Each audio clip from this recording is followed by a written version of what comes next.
Hello and welcome to our preview show, The Road to Le Mans, with less than 18 hours to go until the Saturday 3 p.m. start of the legendary 24 Hours.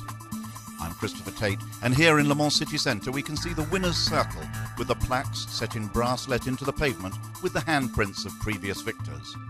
Le Mans Town. It's an historic setting for an historic race.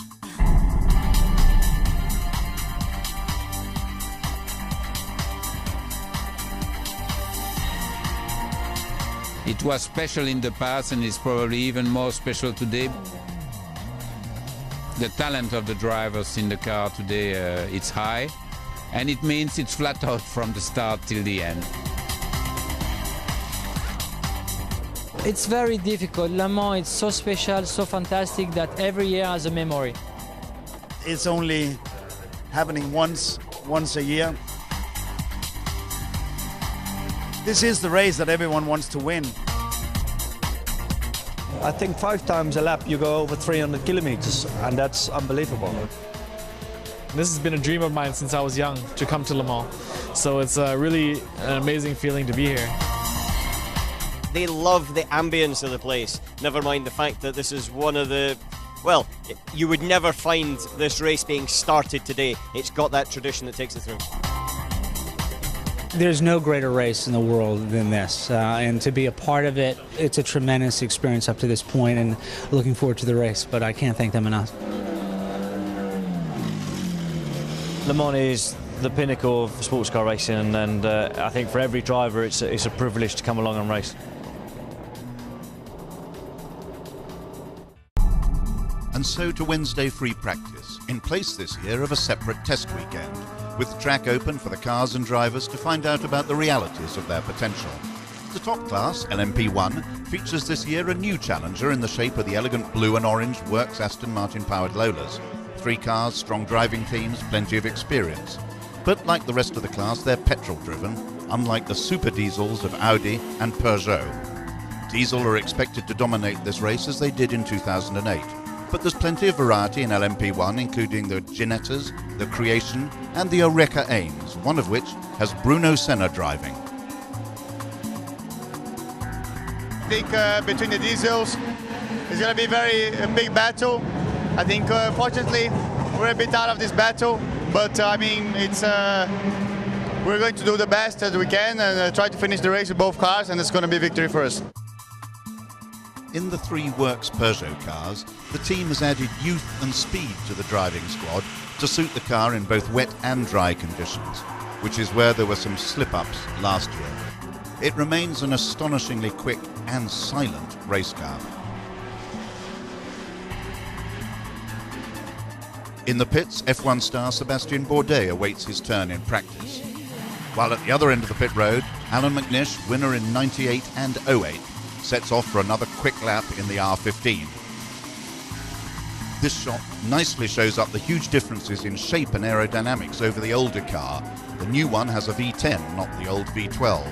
Indeed, the now private Collis team R10 Audis found they were hard to learn technically and not easy to drive. Carter Kyan here, off.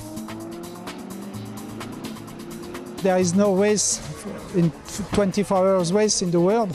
So we did a lot of tests in Le Castellet, at least 6, and to improve everything, to make sure everything is going on well, the mechanics, the drivers, the parts, the car, everything. So I think, I don't know what will happen, but I think we are ready. We are ready to race. Peugeot feeling more confident and aware that their 3rd year really must bring victory. Yeah, for sure, this is a very special situation to fight a French manufacturer here on French ground. But we have done it already twice, and we could win in the last 2 years. So we know it will be tougher this year, because there are as well some other competitors that are very strong. But we are looking for challenge, we are looking for competition, and that's what we want to face. So both main team bosses are well aware of the tough business which lies ahead. In the class below, LMP2, there are this year no less than 12 strong, fast, well-prepared cars. But the class winner is likely to be one of these Porsche Spiders, either the Japanese Team Go car or the Danish Team Essex one. There is so many good team with good cars and also good driver, and I think it will be a big fight, like a P1, I think. We have seen that we did only Spa and we won the race, but it's true that the Porsche won the last 2 years or 3 years every race, so everybody is trying to catch us, and we expect to win again this race for Porsche.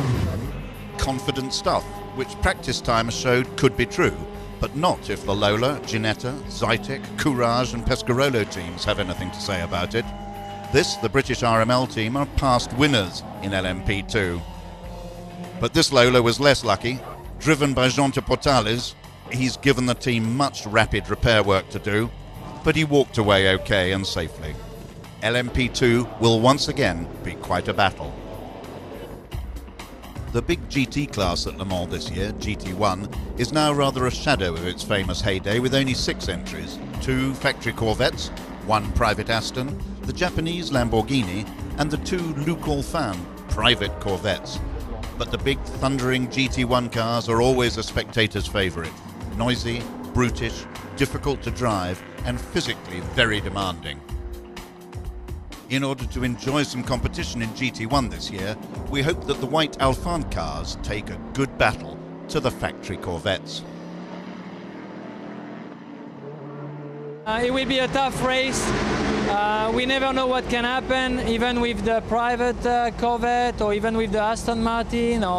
They are a good team, good driver, everyone wants to win. It's the last race for the GT1. So we really want to finish on the first place, but like everyone knows, Le Mans is never finished until the last lap. In the now very crowded GT2 class, for the less modified road-based sports cars, we have 5 Porsches, 1 Aston Martin Vantage, 1 Spiker, and no less than 10 F430 GT Ferraris, one of which is to be driven by famed US actor Patrick Dempsey. The Aston here is driven by British Minister of Science Lord Drayson, waving the gracing green of Britain. And then there are those 5 Porsches. This one, the very quick Team Felbermayr car of factory drivers Lieb, Leitz and Hensler, will have a real battle on their hands.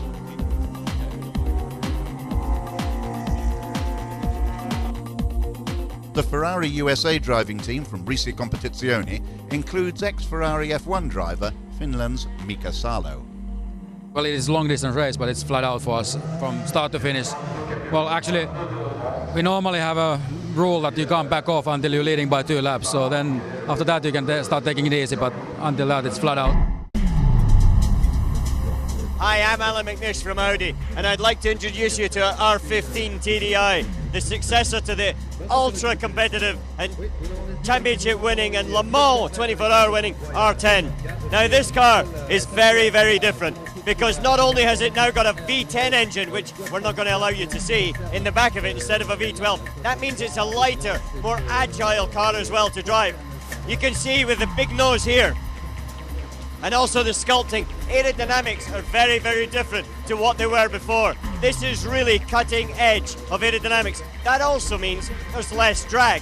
With less drags, it means the engine can go better, which means we use less fuel. And for the 24 hours of Le Mans, being out on the circuit is much better than being in the pits. Come this way.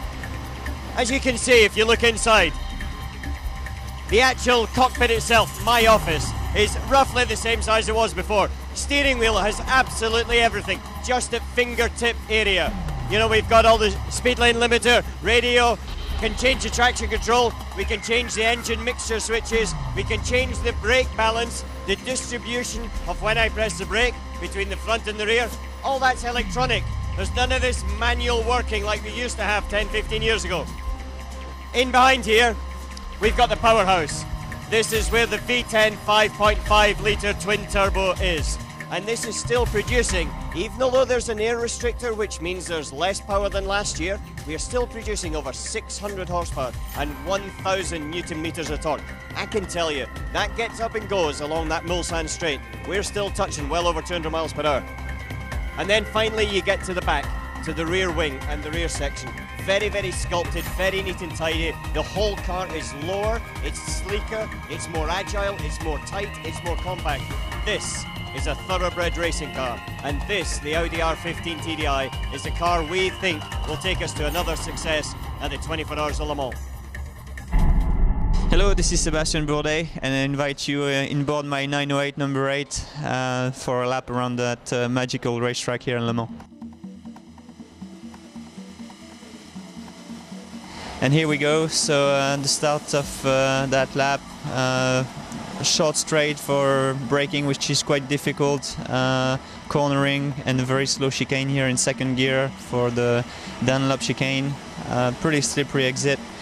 As you can see, traffic always a big problem for the LMP1 cars. Going down a little bump here left, which is banked for the S Duterte, an exit which is off camber on top of a bump, in preparation for the main straight in fourth gear, very quick corner, and then we start the national road, so the road that anybody can use. It's open to traffic. Fairly bumpy, very difficult in the wet, doesn't drain very well. Top speed 330, 3 something like that. Braking around 150 for second gear chicane here, the first chicane of the Inaudière. Pretty bumpy exit, so you need to be careful as well. Another fairly long straight where we reach again well over 300 kph for braking, which is probably one of the most intense one, because you brake really late for that second chicane. Not here because of the traffic, but most of the time it's 100 meters and past. This one is even more bumpy than the first one on exit, so you need to be a little careful. Can always use a bit the toe, and you get to the hump of Mulsanne, and for one of the toughest braking as well, very slippery here in Mulsanne, cornering, very narrow as well. Second gear corner between second and first, it depends on traffic. Pretty crucial exit because you again reach well over 320 kph, depending on the wind. It's the fastest straight here in Le Mans. And with these kinks in traffic, sometimes it can be quite a challenge. And that's my favorite part, braking for Indianapolis. Then you let the car roll, and then you go down another 2 gears, get the car in for that left corner, which is pretty highly banked. Then really hard braking, because the car doesn't slow down too well here for Arnage, the slowest corner. In first gear, you accelerate again to prepare yourself for the curves here in the Porsche S's, and it's really a fun part when you have clear track. Here it's not the case, but it happens very often that you don't get it right because of a lot of traffic. But here it's mainly flat in 5th gear, then you brake a little bit, 4th gear, back on throttle, and now the karting corner is much quicker with an exit which is a lot safer as well, because they pave the outside. Right, left, which is flat, then a little braking for the 4th chicane, and left, right, use a bit the curbs. Second gear, you use the curbs quite a bit here again, and then this is the lap. I hope you enjoyed that lap around the track, and I hope you will enjoy as well the qualifying session. And so yesterday evening, Thursday the 11th of June, we moved on to the actual qualifying. Does pole position matter in a 24-hour race? Well, as this onboard shows, no one from the front runners in every one of the 4 classes was prepared to pretend it does not matter. We tried 2 times. It was quite quick. I had some cars on the front of me. Audi, by mistake. No, just the car is really good for the race. We set up the car with Sebastian Frank, and we are quite happy all. So we'll see on Saturday. But it's all time good to start on the front. It's good for the team. We prove the car is quick. So yeah, it's very good. We are very happy. All the mechanics and the engineer. Does that sound as though pole is unimportant to him or to the team? While the Audi of McNish, Christensen and Capello was on top of the lap charts for most of the session Thursday, they were pipped at the last. But were they showing their full set of cards? Only the race will tell us that for sure. Remember 2008? What was very interesting was that on the chart which shows us the times of each of the 3 drivers in each car, there were 4 drivers quicker than any Audi driver. That may just give them the edge that they didn't have in 2008. But let's not forget that right up there with the 3 factory Peugeots was the private Darca Pescarolo blue car, driven by Bouillon, Pagenaud and Trolleya, which, to Henry's great delight, finished 4th overall in qualifying.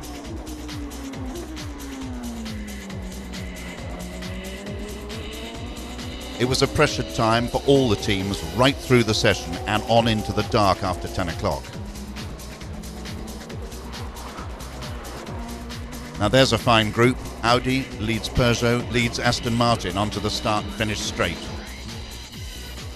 And a nice example here of how you go offline to lap a slower car can put you onto the marbles, the slippery stuff, and ruin your whole day's plan.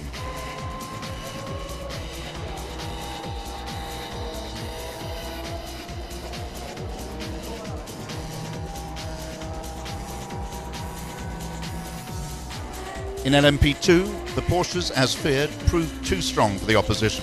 Both Go and Essex teams lapping in the 3 minutes 37 seconds range and leaving all the rest well over 4 seconds behind, which made the quick Dane, Kasper Elgaard, pole winner in LMP2. I had 2 runs that was even quicker than the lap that I made, but on both laps I hit traffic in Porsche curves. But no, I'm really happy. I'm really happy for the team, for everybody has done a fantastic job, for Team Essex, for Porsche, for Michelin. I'm just glad to be a driver in the car. Try as they might, the pretty close number 33 Lola Coupe of Speedy Racing from Switzerland, with Johnny Kane of Belfast up driving, neither they nor the elegant Portuguese-run Ginetta, driven by France's young hero Olivier Pla, could get anywhere near the Porsches, finishing 3rd and 5th respectively in their class.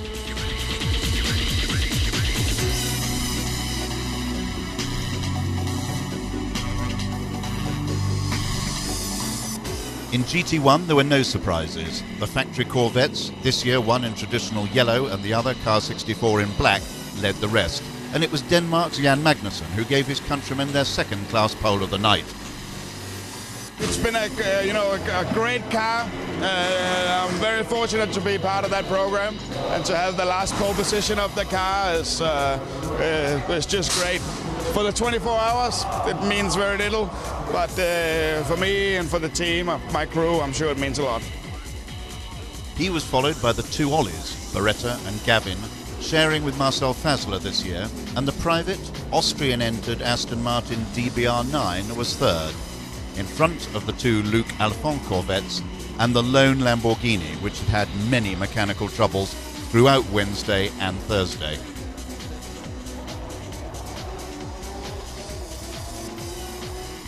In GT2, the Porsche factory loaned-out driver, Jörg Bergmeister, hit the front, which made his co-driver, Darren Law from the United States, very happy.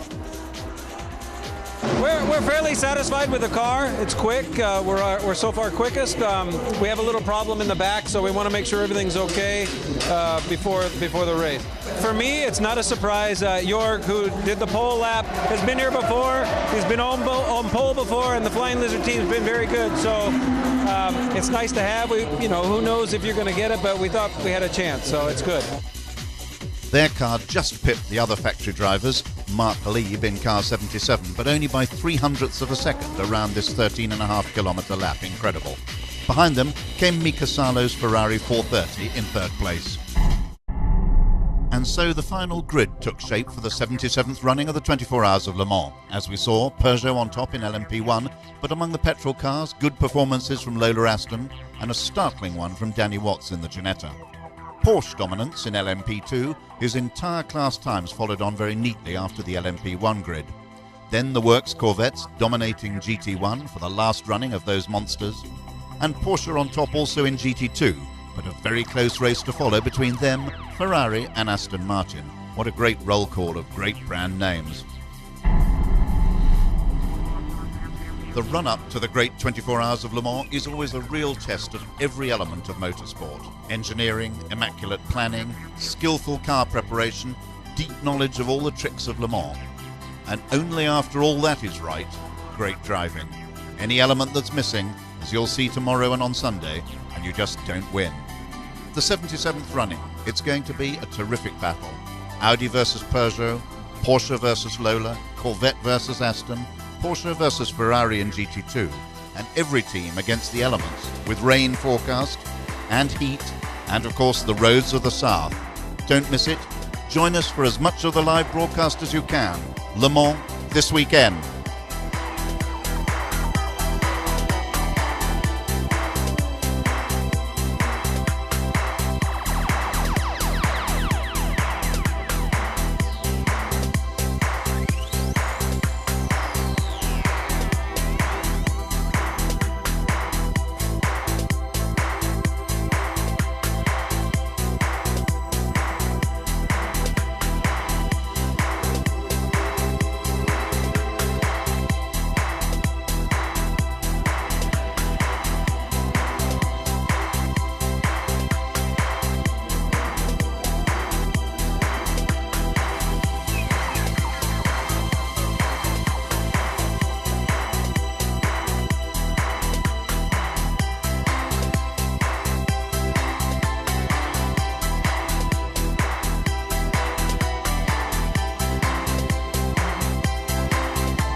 Each year, the key motorsports events of the world come month by month. February meets Daytona, Sebring comes in March, Indianapolis and Monaco in May. But now it's June, when all roads lead to France and the legend that is Le Mans. Welcome to Speed's exclusive live coverage of the world's greatest sports car endurance challenge, the 24 Hours of Le Mans. Hello everybody, I'm Bob Varsha. Welcome to one of the biggest events of the year for us here at Speed, and it's all hands on deck. I'm joined by Lee Diffie, David Hobbs, Calvin Fish, Dorsey Schrader, and down in the pit lane, Brian Till, Chris Neville, and Justin Bell. We have 18 hours of the race coming your way live on Speed and flag-to-flag coverage at speedtv.com. There you see the starting grid. 165 drivers representing 25 nations, including 9 from the United States, will crew 55 cars racing in 4 classes as they prepare to set off on the race of a lifetime. Let's talk about some of the key stories coming in. Up front for the overall win, once again, for the 3rd year in a row, it will be Audi versus Peugeot. But the gloves have come off in this battle. Peugeot has protested the aerodynamic treatment of the new Audi R15 turbo diesel. That protest was denied. It will all go to the FIA in Paris next week. But right now, it is time to race. Lee Diffie.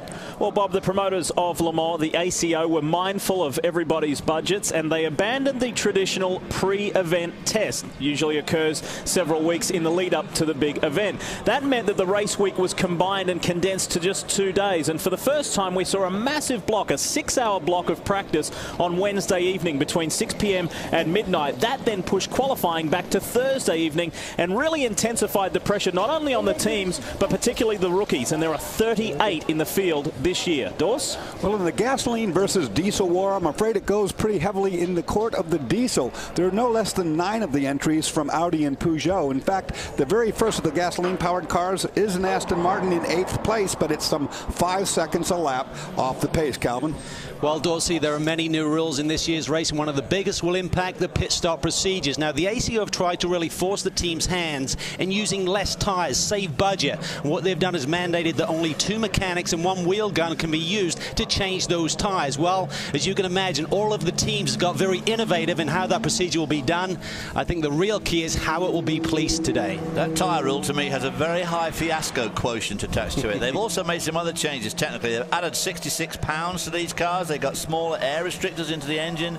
They've got a smaller rear wing and other aerodynamic things to slow these cars down, which has certainly worked to a certain extent. Pole this year 4 seconds slower than last year, but the 200 difference between 206 and 211 is not much.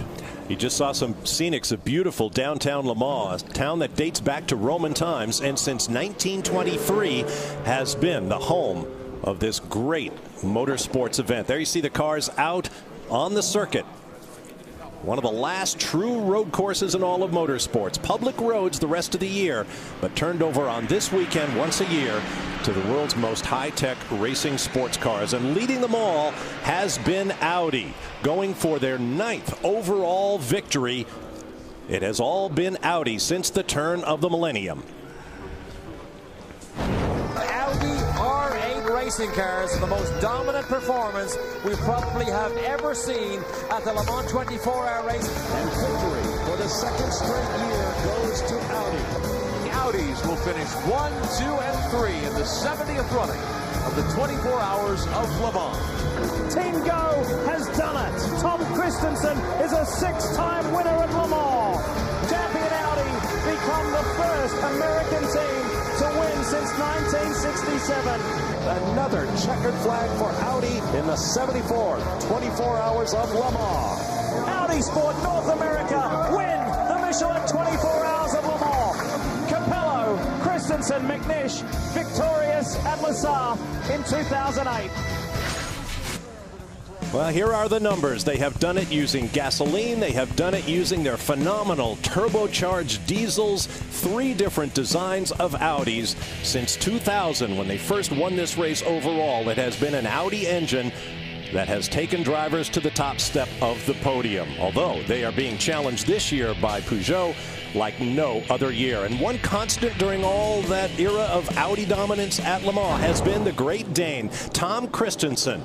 8 overall victories. Mr. Le Mans this weekend goes for his record-extending 9th overall win. But in 6 of his previous wins, something interesting happened. He was interviewed by our Calvin Fish on the grid. Calvin has now moved to the booth, but Mr. Le Mans said, no, I have to speak with Calvin on the grid before the start of the race if I'm going to win. So, with the help of modern technology, let's meet Tom Christensen. Calvin Fish, take it away. Hey, Tom, great to see you down there, mate. We've had this great tradition of really talking before the start of the race on many of your victories. And this year you've seemed very calm, confident in the approach to the race, but a different lead-up, no pre-test. Wednesday's free practice was effectively rained out. Are you nervous about the R15 for the race today? No, we're not nervous. A lot of know-how, of course, over the years has gone into the new car, but the adrenaline is there, obviously, like it has to be, trying to do the very best. But the crew behind me, we have done everything what is possible within that short time. Normally 16 hours of practice. We only have 4 hours with our new car, but we are confident that we have a good race on our hands. So we're approaching this maybe a little bit different than last year, obviously, where we have a car which was very reliable and very good. Now we have a new baby which hasn't yet tackled Le Mans, but nervous, no way. On a lighter note, Tom, we understand that Alan McNish, your teammate, has promised you that if you win 10 Le Mans, he will actually buy you dinner someday. Yeah, that's big words from a Scotsman, but we will try to do the best. But okay, you see, superstition means a lot. I mean, even we became friends, huh, Calvin? So in that sense, it's a very good thing. But we're looking forward. But obviously, it's strong competition. The weather is beautiful here. You felt the other day, obviously, it was raining. But now, come race day, the temperature is rising. The circuit is very green. There's no rubber on the track, so I think you will hear a lot of drivers complaining a bit of understeer what we had on Thursday night and what we had in the warm-up again. But again, when 70% of the racetrack is used by normal traffic, that means that the track takes a little time to build it up. So exactly who hits the right setup when the track is hopefully going to come to us, that is also one of the keys. What, apart from all the other things that you very well have been talking about in the background, I heard. All right, mate. Well, have a great day. Best of luck. Thank you. Good luck indeed to Mr. Le Mans as he seeks his record-extending 9th win. I mean, with all apologies to Wolf Barnado, who won 3 times in 3 starts back in the 20s driving a Bentley, Tom Christensen with 8 overall victories and a 3rd-place finish in 12 starts here at Le Mans is something phenomenal. I know that looking at that record just brings a tear to the eye of my colleague David Hobbs, who raced here on 20 occasions with 1 pole and a 3rd-place finish. And of course, it has been so much a part of Audi history. Now there is the French national team. Hard to overstate how important it is to Peugeot to finally beat Audi here at Le Mans. Let's have a look at their history of frustration here at Le Mans. David, Dorsey? Well, they first came here in 1993 and 92. They won both those years with Derek Warwick driving 1 year and Jeff Brabham driving another year. So they came out of the box looking. There's old Jack Brabham looking at his son, having won it in 1993. Jean Todt, of course, was the chief architect of those wins. Of course, he went on to Ferrari, but they come back in 2007, 2008, 2009, had the pole each time. But Dorsey, there's more to winning than just getting the pole. Yeah, well, fastest car doesn't always win here. You have to have a perfectly executed game plan, and in this particular case, they didn't have one. Look here, as a tire choice is trying to be made.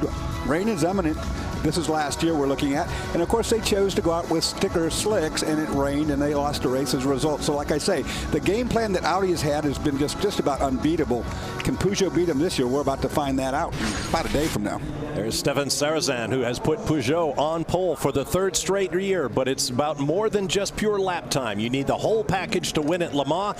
Let's hear from Peugeot driver David Brabham standing by with Justin Bell.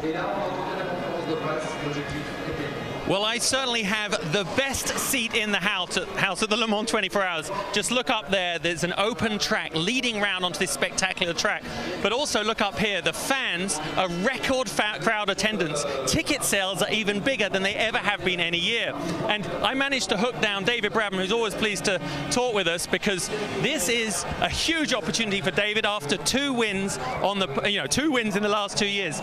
DB, here you are in a French team. I mean, what an experience. Oh, JB, I tell you what, I mean, you know what it's like here at Le Mans. It's just an electrifying atmosphere right now on the grid. And, to think that you've got a chance of winning overall is fantastic. And the Peugeot team have done a great job so far in the preparation. And we're looking forward to a great battle with Aston Martin and Audi. Tell me, how much is it ritual versus ultimate performance here? Because, there is a lot of celebration, a lot of history here. Do you feel it? Yeah, I mean, you can't describe it unless you come here and feel it. You can feel it anyway. So the history of this place is amazing. The drivers, the cars that have graced this track, such as yourself, JB. It's awesome to be part of it, really. So now you're racing with a French team. Obviously, that is probably no higher accolade to drive here with a French team. Do you notice the intensity of that? I mean, do you get more people asking for your autographs? No, I wouldn't say that, but it's certainly, there's a lot of expectation. A lot of people in this country are supporting Peugeot, which is great. I mean, the fan reception when the cars come past, it's amazing. And, without that support, we'd be nowhere. So, it's fantastic. It really is. Well, I think we're going to really see a man here, David de Brabham, to watch through the race. Back to you guys. All right, thanks very much, Justin. David Brabham, very much in demand by the team with which he won the GT1 production-based category here twice at Le Mans, as you heard. That would be Aston Martin. Aston has come back to the top category of LMP1 using a V12 gas-powered engine. As you look at the top qualifiers, all dominated by Audi and Peugeot turbo diesels. So the first of the gas cars is the first of those 3 Aston Martin Lolas, starting in the 8th spot on the outside of row 4 for today's race. But as we say so often, when it comes to 24-hour races, it doesn't really matter where you qualify, with twice around the clock at top speed coming up. There's one of the Astons in the GT2 category. They'll be one of the great stories of the day ahead. We'll be back with more from Le Mans in a moment.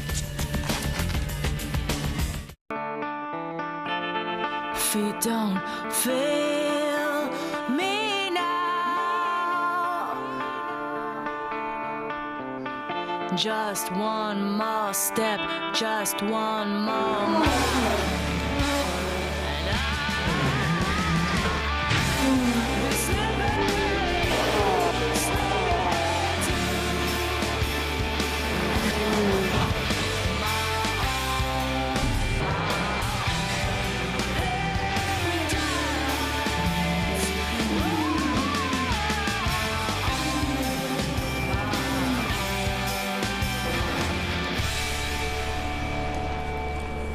Appropriate lyrics for the Odyssey to come. Now less than 20 minutes away from the start of the 77th 24 Hours of Le Mans live on Speed.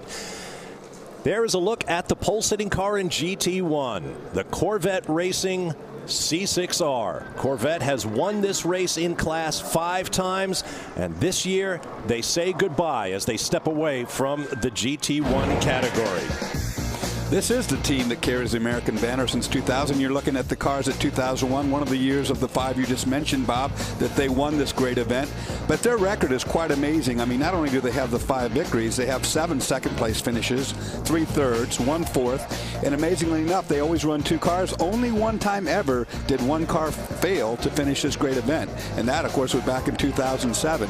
Now, of course, it's the swan song for the GT1 Corvette. This will be the last appearance for that car as they plan now to switch to the GT2 category, and they're quite excited about that, I might say. Of course, with General Motors in the state that they're in right now, we all hope we'll see that GT2 car very, very shortly. So, you know, good luck to these guys one last time. Those ground-pounding 7-liter 427 Corvettes are huge crowd favorites at Le Mans. In fact, French Olympic ski champion Luc Alphand has a couple of Corvettes in the field as well. Now, one of the American drivers on the strength of Corvette racing is Johnny O'Connell. He hopes to make a little history with his 4th win, something no American driver has ever done at Le Mans. Let's meet him now. Brian Till. Well, Bob, Johnny O'Connell has plenty of records to his credit already in the American Le Mans Series, but looking for that 4th win here. We talk about the history of Corvette. You are certainly a part of that, and as you and I were just talking, that fire still burns deep inside for another victory here, doesn't it? Well, you know what? Corvette racing and the history that we've made here at Le Mans is unbelievable. We're a global company. We're a global team, and you know, any win here is special. It's magical. You know, if Lady Luck shines on us here and we get number 4, well, that's great. But you know, as long as one of the 2 Corvettes wins, I think everybody back home in Detroit and, you know, all of our Corvette fans that are literally around the globe, man, this is all for you guys. We're going to make it one heck of a show. You say one of the Corvettes, but I know which one you want it to be, certainly. But you talk about a global effort. You've been here since the beginning. Justin Bell was here at the beginning, too. He's doing television now. You're still driving. Any messages for Justin? Well, no, Justin, you're doing a great job behind the camera, and, you know, you stay there as long as you can. I know I'm staying here in this garage driving as long as I can. Best of luck, bud. Thanks, man. Yeah, good luck to Johnny O'Connell, Doug Feehan, and the entire Corvette racing crew. Here's a look at the top qualifiers in GT1. A fairly thin class, the smallest of the 4 classes in action. Just 6 GT1 cars compared to 17 in GT2, 20 in LMP1, and 12 in LMP2. But as you see, Aston Martin there, 2-time defending champions in class, battling no fewer than 4 Corvettes, all running up front. There's Patrick Dempsey and Tom Christensen, probably the 2 most popular personalities here this weekend. Dempsey, Dr. McDreamy from Grey's Anatomy, making his Le Mans debut. We'll be back.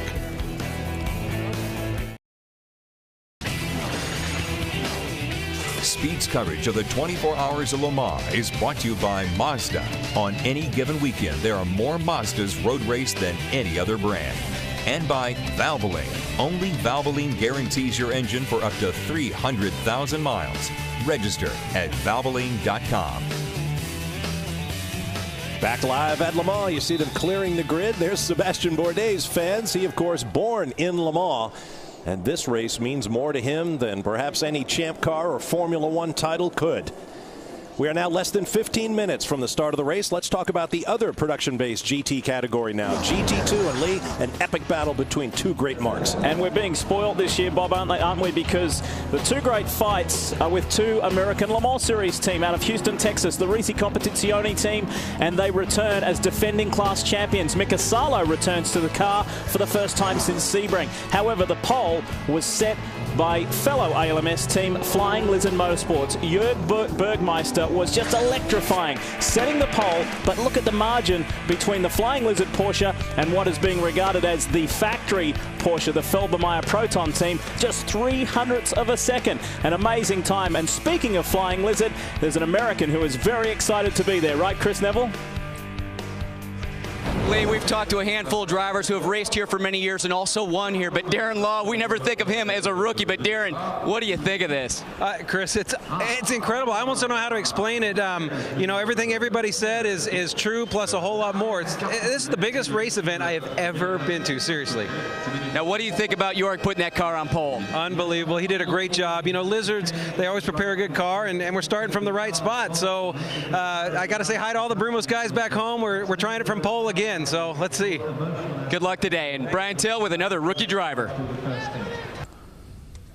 Well, Le Mans is all about the stars of the sport, but also stars of the screen as well. Patrick Dempsey, your first trip here to Le Mans, certainly as a driver, and you've been smiling all week long. It's been an incredible experience since we got off the plane, and just the whole energy here is electric. It's been like that since day one.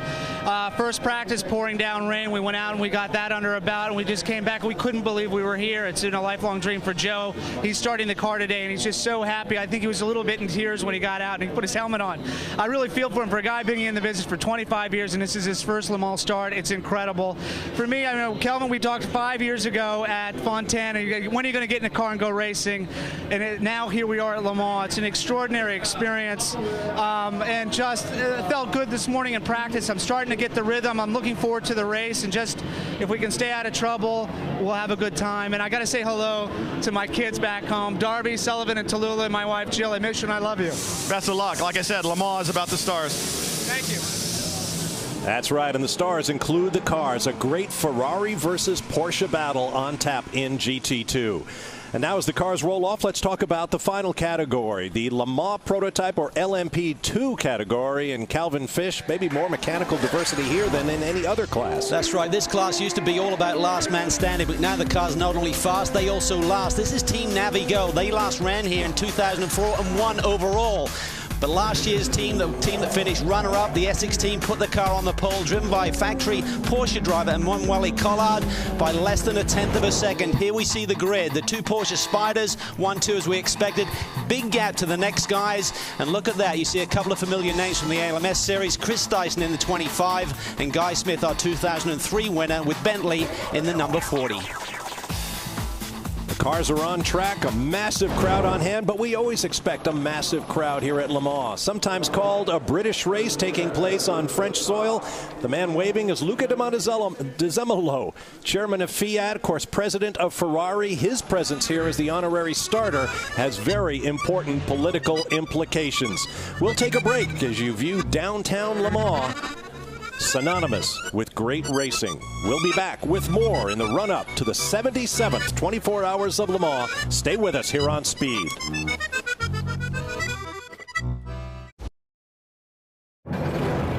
August 1908. Wilbur Wright makes the first powered flight ever in Europe, linking the site of that flight, Le Mans, France, to a heady combination of adventure, risk, and the latest technology. That spirit remains alive in Le Mans today. This is the sacred ground of endurance racing. Europe's largest race crowds gather here.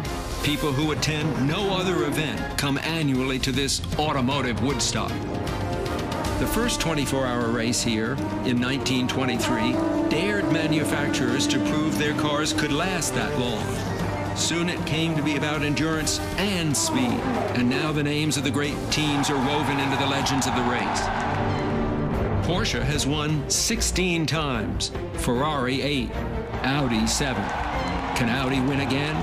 They face Peugeot, one of the strongest teams in the history of the race. Open cockpit versus coupe. German engineering versus French. Audi's winning margin over Peugeot last year, just 4 minutes. Audi reliability overcoming Peugeot's slight edge in speed. 7 victories, a record 7, now becomes 8. Tom Christensen extends his record-winning run at Le Mans. They will battle again today. Diesel power, silent and menacing. Now the test of Le Mans looms once more. It could be won in the pits, increment by increment, or lost suddenly out on the track. It could be decided deep in the cockpit by the courage of men. Maybe it will hinge on luck. 24 hours is too long for that lady not to visit. Early in the game, the track will be crowded, the cars strong. Then twilight blends into night and they become anonymous, headlights moving quickly through the darkness. Welcome to Sunday. We've got just over 8.5 hours to go, 20 past 6 in the morning here. Dawn reveals bodywork streaked with grime, and now exhaustion is the common denominator. Crews, drivers, spectators all share it. By midday, the work is nearly done. And finally, the last hour is on the clock. But for now, the long race lies ahead, its story waiting to unfold. The 77th running of the 24 Hours of Le Mans is next. An eloquent statement of what Le Mans means, not only to the French, not only to racing drivers, but to fans all over the world. There is a scene that is so reminiscent of all that is Le Mans, a public road circuit, perhaps the last of the true road racing circuits around the world. With that, let's take a closer look at this 8.49-mile circuit with a man who raced here 20 times and took pole, David Hobbs. Well, as we heard from Johnny O'Connell and Darren Law, this place is different. There's no doubt about it, and it's a wonderful circuit to drive on as well. 8.5 miles around and many curves and very, very flowing. Beautiful corners here. And you start off going through the Dunlop curve, a very fast set of sweeps, and down into the S's and out onto Tertre Rouge. Tertre Rouge launches you down that long, long straight, 211 miles an hour, going into the very first chicane there. And then out of there, almost up to 200 before the second chicane, and then over 200 down into Mulsanne. A sharp right-hander here, third gear, and then you set off into the forest, 211 miles an hour down to Arnage, and then out of Arnage through the Porsche curves, everything flowing. It's a beautiful circuit to drive on. Pole position this week, 150 miles an hour. And now out of the countryside, back onto the property of the Automobile Club of the West, who own this circuit and the rights to the race. The clock is ready. There's a look at our post-time weather conditions. A beautiful day for the start of the 77th Le Mans. With that, I will step away and leave you in the hands of our Le Mans Series expert, Lee Diffie. Take it away. We'll see you later today, folks. As always, 55 cars. The complement of the field here. 82 applications for those 55 spots. And look who's right at the front. We'll leave you with the rest of the race analysis as we prepare to start. Think of the enormity of this battle. It's very difficult to replicate Ferrari versus Porsche, but Audi versus Peugeot has become the story of the past few years as Luca de Montezemolo gets ready to wave the flag to start the race for the 77th time. It is Franck Montagny who takes the lead from Allan McNish as they stretch up the start straight, but the diminutive Scott won't have it. He tries to come back on the inside. The Frenchman leads in the French car to the first turn. He defends to the inside line. Remember, the tyre temperatures are not up yet. The pressures aren't up. McNish putting the pressure on. Great start as always. The build-up is incredible. Think of the pride that is on the line for these three Peugeots. Add to it a fourth with Pescarolo, also has a 908. The word on the ground in Le Mans this week, win or lose, Peugeot may very well be done after this race. We will see. Can they conquer Audi and the new R15?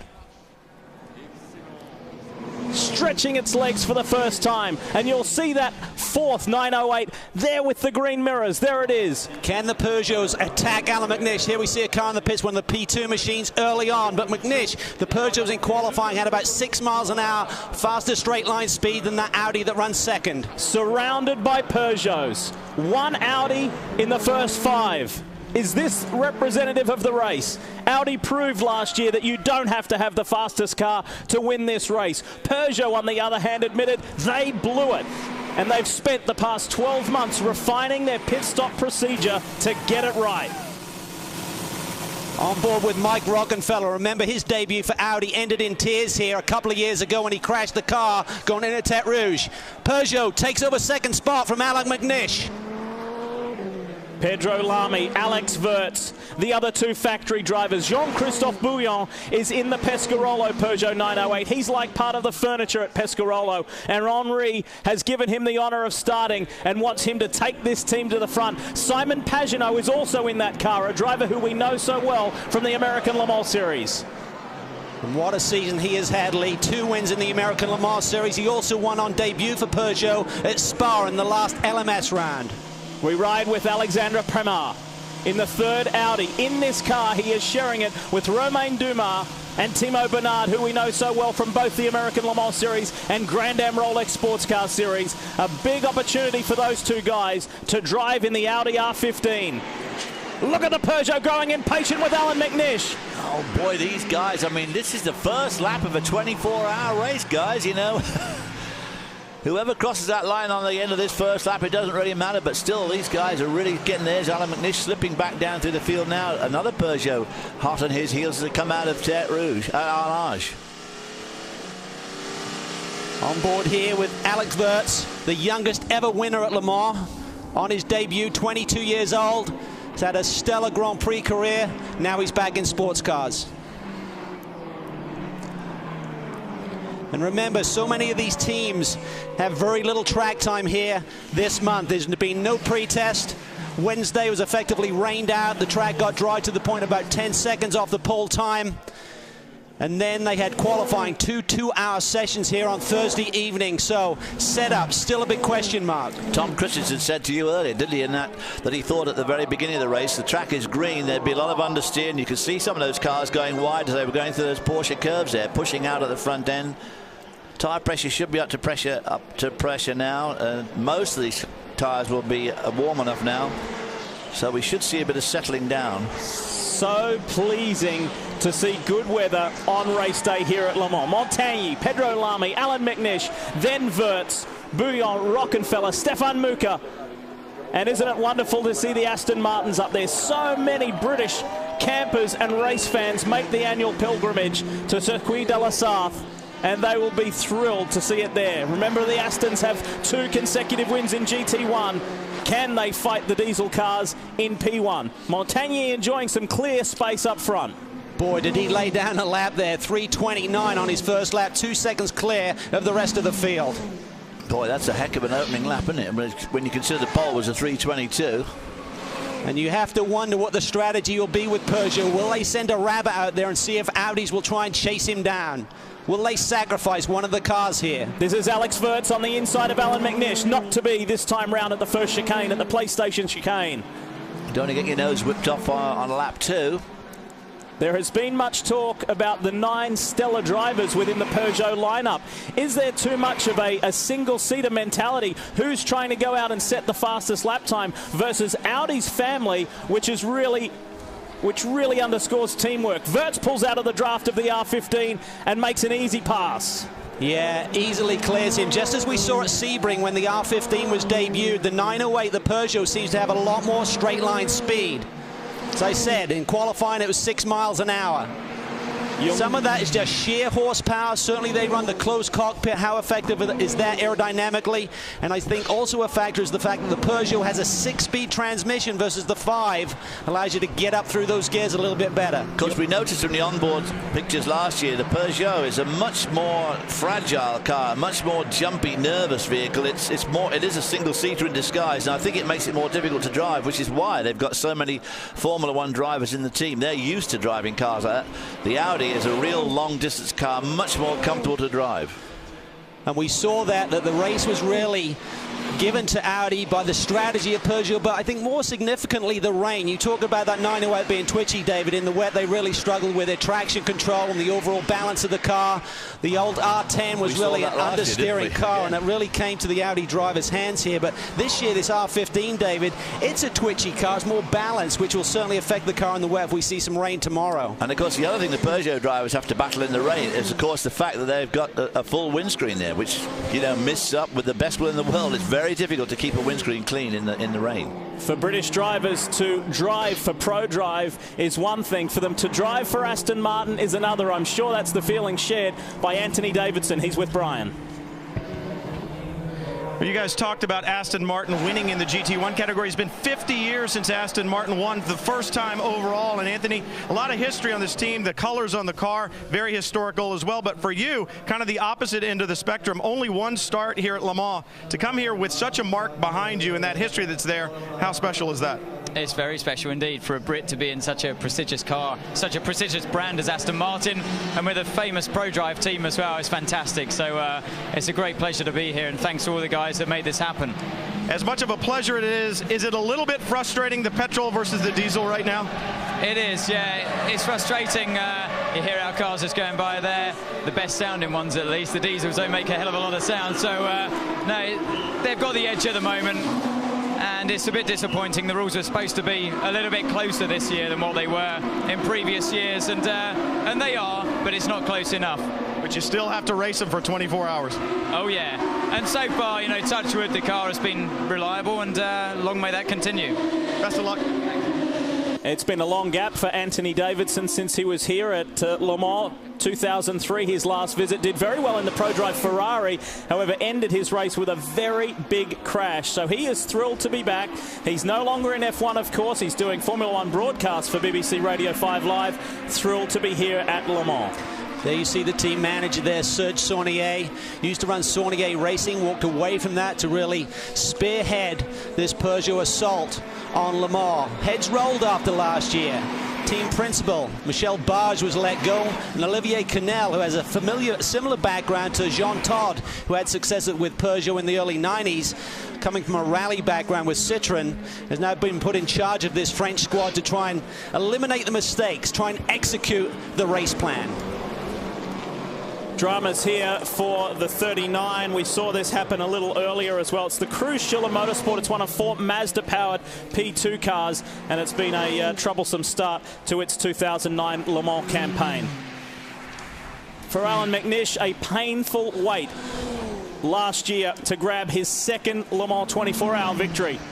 1998, 2008. He really had to wait for it. Now he's got the taste and wants to do it again. Now this is interesting. We were talking to Lucas Luhr the other day in the paddock, and he told Calvin and myself, you would not believe the straight line speed of the Aston Martins. He said, they blow by us. He said, we have predicted they are as much as 20 kilometers per hour faster than us. He said, if they're close to us, they will just blow on by on Mulsanne, and we just saw evidence of that. Yeah, we did in the number 3 car. Prema was really defending there from Darren Turner. He's won twice here in the last couple of years in the GT1 Aston. Really spearheads that assault. Oh, and he's off! He's off on the approach to Indianapolis. Oh, in the gravel trap. Oh. And this is a regular in the DTM, but he does have good sports car experience, having won the Le Mans Series with Mike Rockenfeller. Now here's the key. This driver has to stay close to the car. If he believes the car is repairable, he has to stay within 10 meters of that car. Otherwise, the cars are immediately disqualified. Can you believe this? 11 minutes in, and this has happened. Here's the replay. Through Indianapolis. Just going too fast. He's just too busy trying to fight that Aston Martin off, and lost his concentration, went very wide. Again, that car had been showing signs of understeer. I think he understeered through that very fast right-hand sweeper there. Just got it out onto the clag and the dirt, the dust, lost all his grip. Down the inside, lurched across the track, and of course got it stuck in the gravel trap on the outside of the Indianapolis turn. The approach there is just over 200 miles an hour. In 5th gear, then they snuck it down to 3rd gear. It's a beautiful corner, has great flow, but certainly Alex got it wrong there.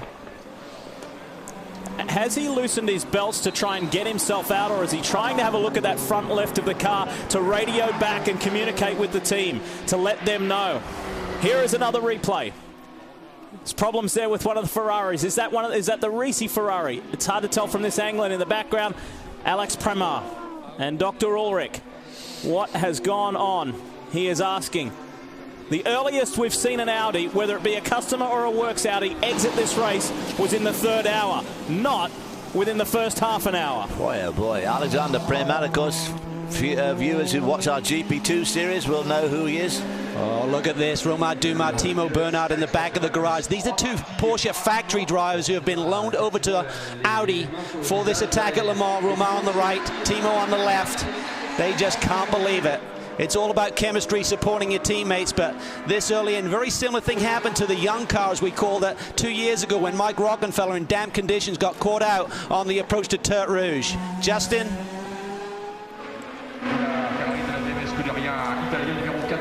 It was amazing. Just before the car went off, I was actually looking at the their time in scoring and the monitor with them, because the two his 2 teammates were standing at the back going ooh and ah about how close he was on the limit, and they were kind of enthusiastically supporting his driving. And then I was watching their eyes as it all went wrong. And I'll give you an interesting thing about the young lineup, the drivers in the number 3 car, is that Bernhard and Dumas were literally watching their teammate and supporting him from the first lap.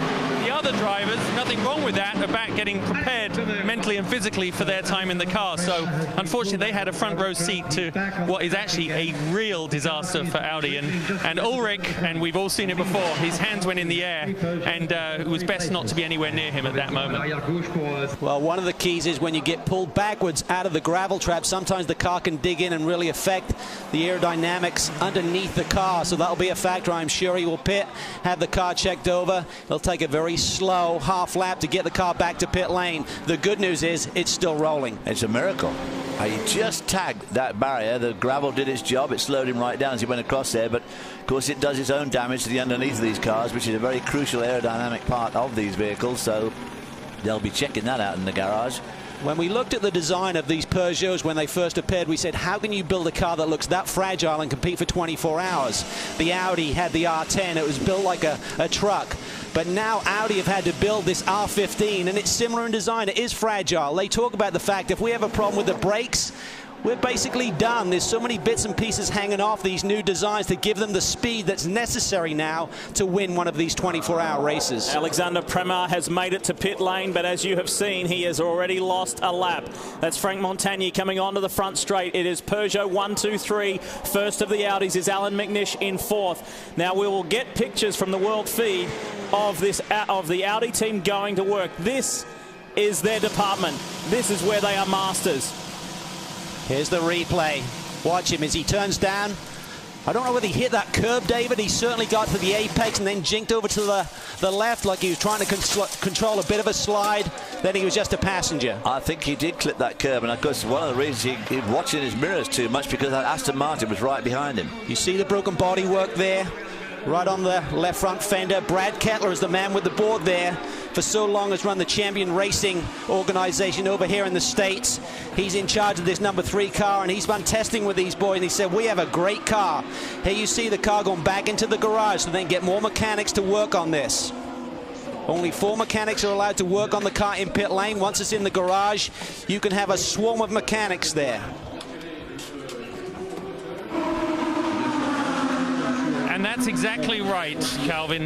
They took a look. The front left-hand bodywork just on the wheel arch was cracked, and as I'm sure you guys will touch on the new bodywork rules.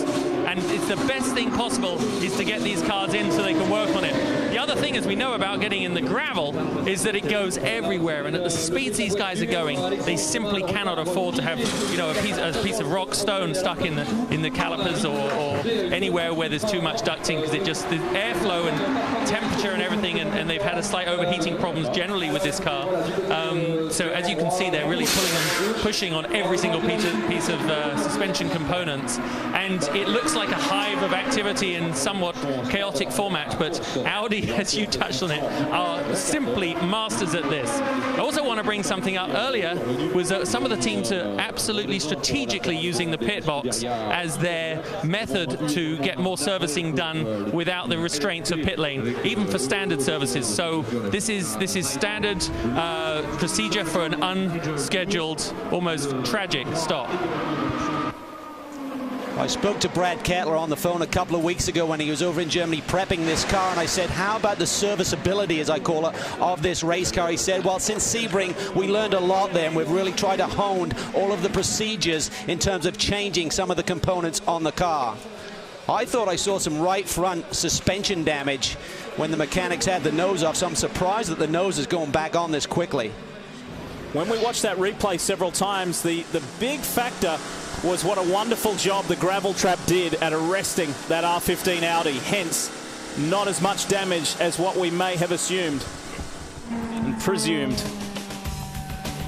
It's Peugeot so far in the early goings, and the pole-sitting car with Frank Montagny behind the wheel leads the way.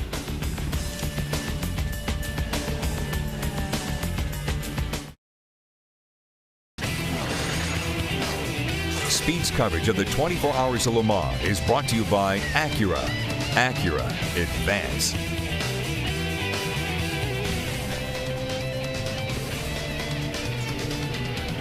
Back at Le Mans, the 77th running of the world's greatest endurance race. And it's not all about P1, in P2 as well. And you can see the RML powered car there in third place. Twice a winner here in this category, and that RML has Chris Dyson aboard it, but at the moment it is a two-time class winner, Tommy Erdos. These guys, the last 2 years it hasn't quite gone their way, Carl, but speaking with Phil Barker, team manager, he believes this year could be their year. Well, they're running the Mazda power plant. There's 4 Mazdas in the field this year. They haven't had the best of luck over in the Le Mans series with some reliability issues, but they've certainly tried to get on top of that and had some good testing, and hopefully they're in good shape for a 24-hour run here. Jan Magnussen has the upper hand on Ollie Gavin at the moment. First and second in GT1, as we would expect. Hey, let's switch gears and talk P1, because a driver we know very well here in the States, Joao Barbosa, is standing by. Chris, talk about the history of Le Mans and Joao Barbosa driving for one of the most famous men here, Henry Pescarolo. 4 wins he has here, 33 starts, more than anybody else. To drive for an icon like that, Joao, how does that feel? It's been a great experience. It's always good to come back to Le Mans, and with Pescarolo is something very special. 2 very different approaches Mr. Pescarolo using this year. The coupe with the diesel in the back, the Peugeot, and then this Spider that you're driving. Tell us about that game plan. You know, he had the opportunity to run a diesel car, and of course he go for it because it's a competitive car, and he can probably give a hard time to the other guys. So I know with a petrol car we're so far away that we just can be like trying to fight for the best petrol, but that's it. And with the diesel they can go for the overall. So that's a better plan. I know that car has been quick all week long in practice. Do you sometimes look across the garage a little longingly at that coupe? Well, it's definitely a really nice car, you know. Maybe one day I'll have a chance to try one of those, but I'm real happy to drive the Pescarolo. It's been running really good. The whole team is doing a great effort, and I think we have a good car all the way to the end tomorrow. Just quickly, the pace that you see here, you know you've been sitting in front of the monitor watching. Are you surprised by the pace this early on? Yeah, I'm very surprised. We're taking a kind of easy approach in the beginning. We're running the really hard compound tires and see if we can stretch that last stop. You know, but the front guys, they just going flat out all the way. It seems like the pace has been really strong, but we're going to do our own race and forget about them, and we'll see tomorrow morning. Thanks a lot, Joao. Best of luck. Henry Pescarolo, once again, 2 very different approaches, guy. The diesel coupe in the 908 Peugeot, and then the Spider. He's come very close to getting on the podium at Le Mans, and because of his history with Roll Center Racing and their history with the Pescarolo chassis, that's why Joao has landed a drive in that team, which he's thrilled to be. You see that the Flying Lizard Porsche no longer leads its class. The battle is on at the front. The Risi Ferrari leads the way from the Felbermeyer Porsche, and everybody's saying that is the car to watch. The blue Porsche sitting second, chasing Jamie Mello.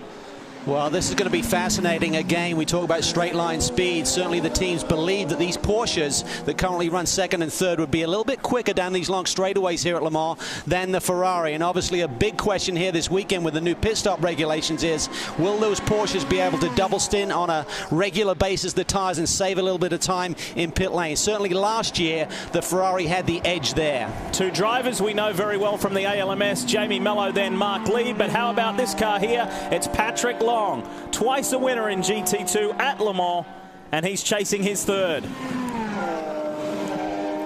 Well, he's just a star. He's won so many of the big events already. Had some problems here last year. He got together with Seth Nyman in the Flying Lizard cars, and there, early in the race, two of the leading Porsches were effectively out of the running. Lizards rebounded for a top 6 finish. Need to update you that Alexander Premar has rejoined the circuit in the 3 Audi, spent 2.5 minutes in the pit box, has already gone down a lap. This is a replay from earlier of Premar being released. So the Audi squad did what they do best, serviced that car, checked it for any major dramas, and sent it. So he gets a second shot.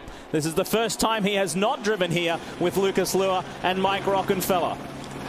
Well, very lucky to get that second shot. I tell you, that just another 3 or 4 inches into that fence and it would have all been over. They'd have been stuck down there and they'd have broken it badly. Early dramas too for one of the Collis R10 Audis. Christian Albers, former F1 driver, had to come back into the pit box and get service. Meanwhile, let's talk GT1 for a moment and let's throw it to Justin Bell. Well, a man that has won this race 2 times and obviously is a figurehead for the Corvette racing team, but this year standing on the sidelines, as is his new role as a statesman. Ron Fellows, a little bit frustrating, I'm sure, in a small way. Well, you know, the difference is that you can have a glass of wine here in France this trip. No, it's fine. No, this is a spectacular event. I'm glad to be here, you know, helping out the team as much as I can. With we've got a huge throng of European Corvettes here in the Corvette Corral. Compuware guests here, and you know, we're going to do everything we can for Chevrolet to get a victory here with Corvette, and none of us are very happy about the outcome of the hockey game last night. So, well, hockey in England, you play on grass and girls do it, so I won't even get into that with you. But when you actually look at this cycle for Corvette racing, I mean, you were there from the beginning. You developed, I think, the first car they ever brought to a track. We raced together, and now you're seeing it come to a close in this era of GT1. It really was the ultimate GT car, wasn't it? Oh, no question, and absolutely a work of art. You know, the Pratt Miller guys have done just a fabulous job creating an absolute beautiful GT1 class car. Been dominant, and you know, everybody's very much looking forward to GT2. You know, racing against Ferrari and Porsche, so it's going to be really exciting. You know, when you actually stand here at Le Mans, look out at that crowd, see everything that goes on. Le Mans is full of history and heritage. And do you remember the first year we came? We looked like I don't know, Oriental tourists at Disneyland. We were cameras out, not knowing where to go. This team is now almost European in its mentality. Well, you know, it's. You know, when we first came here, we were just sort of jaws dropped, you know, trying to get used to the whole culture and the atmosphere. And now they've got, you know, caricatures of the Corvette in downtown Le Mans on windows, and it's just been a transformation. You know, we're very much accepted here. You know, the cars are spectacular sounding, beautiful to look at, and successful. Very successful, Ron, and it's nice to see that probably part of your head will be in bronze in Le Mans Town Centre. Back to the guys in the booth. Good stuff, Justin. We spoke to Doug Feehan, the program manager over there in Le Mans this week, and I said, why are you here, Doug? And he said, well, there's a number of reasons, and we really try and quantify the amount of sales for Corvette from having these programs. Number one, it markets the brand. Number two, it markets GM on a global level, and I think that's why you're seeing a couple of European drivers in the squad this year. And thirdly, and maybe most importantly, it's really a conduit between the technology of the race cars back to the road cars in terms of alternative fuels like the E85 they're running here this year, the ceramic wheel bearings, the aerodynamics, the zero viscosity lubricants. All of those things are effectively making their way through these race cars, and down the line will be on the production Corvettes. You saw this closing speed difference there between the lead P1 car and the lead GT1 car. 3.5 seconds is the lead margin. Frank Montagny over Pedro Lamy. That is a wonderful shot there of that new front end on the Peugeot 908. HDI FAP when we were in Le Mans, checking it out. I'll tell you wow, what a difference. I'll tell you what, David, is ominous right now is that the Peugeots are running 4 seconds a lap faster than the Audis. It's incredible. I mean, Alan McNish is probably one of the best sports car drivers the world has ever seen. He's down there in 4th spot, but he's 25 seconds behind, which is, of course, everybody says, well, you know, you wait for the race to come to you, but there's a certain issue. There's a certain point where it can't come back to you. And these guys are looking very strong at the moment. There is talk of rain tomorrow in the morning, particularly. And these cars do not seem to be quite as good in the rain. But that's a bit of a long straw to hold on to. Well, I think last year here they maybe didn't have their most experienced drivers in the cars at the right time. Certainly the cars had problems with their traction control that is allowed on all of the classes here at Le Mans, and they've certainly refined that. They've worked on the radiators in terms of getting clogged up in those nasty, wet, dirty conditions, in terms of not having the cars overheat. They've worked on procedures like centering the wheels on the bodywork so these pit stops can be much faster. They've tried to learn from their lessons. They've been pretty upfrontly in terms of saying we've made mistakes. And they have done 3 24-hour simulations, 6,500 kilometres in the lead up to this race of testing alone at Paul Ricard. They want to make sure that they get it right this time. They want to win in their own backyard. They want to win. They have superior diesel technology, superior strategy, and just simply superior cars to Audi. Will they be proven right in 2009?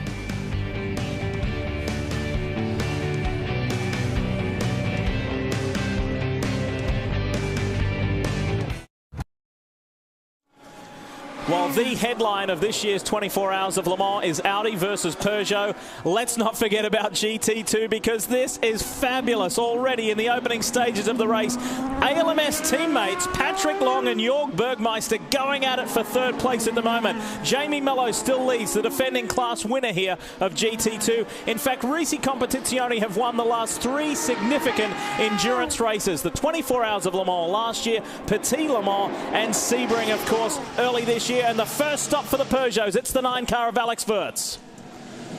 Well, 9 laps in here, and typically these Peugeots last year ran 11 laps, sometimes 12, and you had the formation lap, of course, taking fuel out of the car for this first stint, and they'll try and alternate. They don't want to bring all the cars in at once, so this is probably the first, and on the next lap you'll see the 1 or 2 more of these factory Peugeots in pit lane.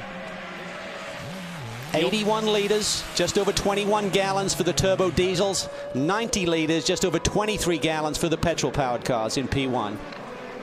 You'll notice that chrome effect over the top of the cockpit running down the spine of the car, new for this year, and Peugeot saying they're doing everything they can to minimise cockpit temperatures. Of course, cars are air-conditioned this year. They must keep them to 32 degrees Celsius, which is just over 90 degrees, but they're saying that reflective material may help them in their goal to achieve that. 1, 2, 3 and 4 in GT2. Speaking of GT2, let's hear from Lord Paul Drayson. Well, you're watching Ferraris and Porsches on the racetrack, but also an Aston Martin out there, Paul. You guys carrying the flag for Aston Martin here in GT2, and you said something the other day I found very poignant. You said, look, I'm having a lot of fun here, but I am not a tourist at Le Mans. You didn't come here just for fun. No, we're in it to win it. We got Dale White running the show. He's won it twice, and we're totally professional. Yeah, we're an independent team, but we've got a really excellent car. We've got a fantastic setup. The car's gone well this week. Johnny did a great job qualifying 9th, and 4 laps time, I'm in the car. Minister of Science in Great Britain right now, former Minister of Defense Procurement. It's an Aston Martin. Tell me about the secrets that are on that Aston Martin, James Bond. Well, if I told you, I'd have to kill you. All right, guys, they're going to be trying to take it to the front. Like I said, he is no tourist here. They want to do well. It's been a lifetime ambition for Lord Paul Drayson, and there is Dale White in the background, a 2-time winner here at Le Mans in class. He knows all about it, and we see the Oreca car in for its first stop. Cal? Well, this is a great car. We spoke to Hugh de Schornack, and he said, I'm very distressed, let's put it that way, that the diesels still have such a significant advantage. This is a 3-year program. It's effectively a Judd engine, which has now been kind of worked on by a company out of Japan called AIM. It's gone from a 72-degree to a 90-degree configuration. And he said we have a good petrol-powered car, but right now with the regulations, we have nothing for the diesels, and that's certainly showing that in the early laps of this race. Did we say Ferrari versus Porsche? Here it is again. Look at Pat Long there. Tucked right up the back of Mark Lieb, looking for a way through. It's very difficult there, David, as you come through that sweeping right-hander to then be in the right place for your braking zone. You can get a great draft out of that forward chicane, and you get right up behind it. Of course, then it all becomes unglued as you come into this Dunlop curve. A set of S's, very difficult to overtake through here. A beautiful flowing curve for the driver. They're great fun to drive through, but not very good for overtaking. Come out into the old S's and down to Tête Rouge, which has been re-profiled again. The second Peugeot in, the number 8 car, the lead. Saw the other Peugeot just take fuel, no tires. There's talk of these guys potentially quadrupling the tires, going 4 stints on the same set of tires. That will effectively save you time in pit lane. Last year, the pit stops to change tires. Remember, the tires can only be changed after the refueling is complete. Took about 12 seconds. This year is up around the low 20s. Frank Montagny at the wheel of that car, of course, a very experienced Formula 1 driver, did a lot of test driving for Renault. And they've got... Oh! Wow! The Pescarolo Peugeot has hit Pedro Lamy. Can you believe that? Oh! They added a big hit. They talked about adding a 4th Peugeot. We believe it was Bouillon in the Pescarolo car coming into his pit box. There you see it. Contact. What irony there. They're pitted right next to each other so they can share information. They hit each other on the first pit stop. Watch this. Oh, boy. There you see the contact.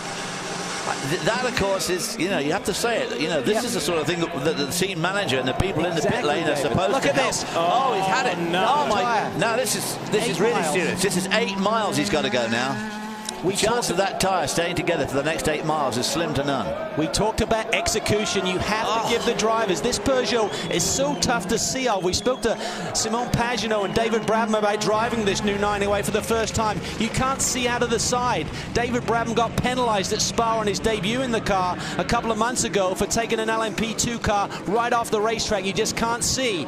So the driver in his pit box can't see another car coming in. The team on the radio have to keep you alert to everything that's going on. The whole lot of disasters in the first 40 minutes here, with one of the Audis into the fence, and the chances of Lamy getting around here are very slim. That tyre is almost bound to come right apart. The whole reason Pescarolo was entrusted, and that's the word they use, entrusted to run a 908, was simply this: to help Peugeot win, to assist Peugeot win, not to take out one of its cars on the first round of pit stop. Change at the front of the GT2 field. It looks like Pat Long has taken the lead from Jamie Mello in the Ferrari.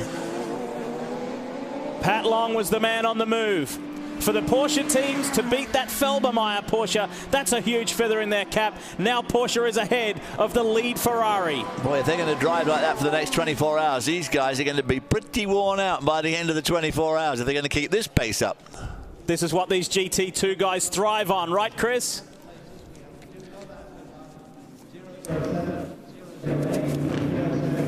Hey guys, I ran into Pat Long yesterday and he said he was really excited about this program, but he said compared to the Flying Lizard car that this is really a brand new car, so still sorting out a few of the issues with it. In the past, he's had engineers working with him from not only the team, but from Porsche. This year, he doesn't have that. He even said the car's so brand new that when we were out on the racetrack, we had some of the electronics turning on that normally you would have completely turned off. Headlight indicators, bright indicators, things like that. So he said, you know, we're still sorting through a lot of the issues. And in the past, I've also had team members, whether it's crew or drivers, that spoke English. So it seemed like English was the common language. But with this team, an entire French team. So French is the spoken language. Luckily, Pat Long is fluent. Oh, can you believe what you're seeing here? This is Russian roulette. This is Russian roulette from the officials. And we could very well, we should see a full course yellow in the name of safety. There's debris strewn all over the racetrack. The Peugeot of Pedro Lamy is self-destructing, and the other cars on the track, like the Aston Martin, is just dodging and weaving all of this debris on the track. As you said, David, that tyre over the course of 8 miles is just going to shred itself. Now we see Audi making its first pit stop. Is this significant? Is the Audi going further on fuel over the course of these 24 hours? McNish hits pit lane for the first time. Well, that's where you need just a bit of luck in these long distance races. For that to happen to that tyre as he leaves the pits, it's just impossible. Chris?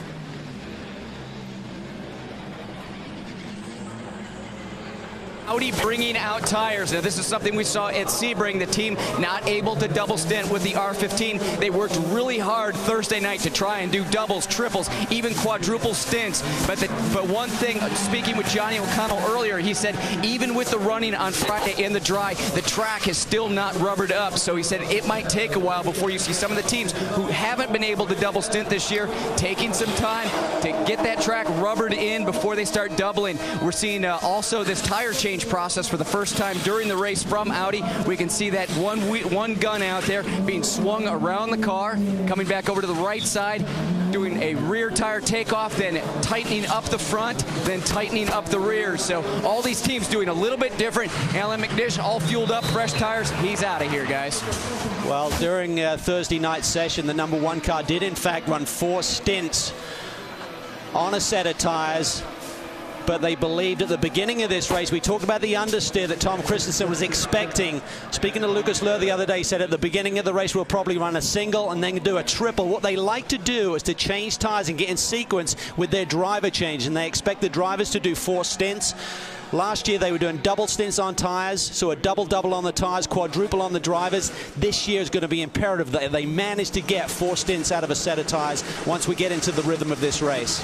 Pedro Lamy is limping home. He is trying desperately to get this Peugeot 908 back to pit lane so the factory Peugeot team can go to work on it, but it is looking in that mirror there, Lee. Look at him looking in the mirror all the time, because out of that mirror he can see that tyre destructing itself, and of course most of it's gone now, so there won't be any more destruction, because that tyre will rip off bodywork, can do all sorts of damage under the hood there.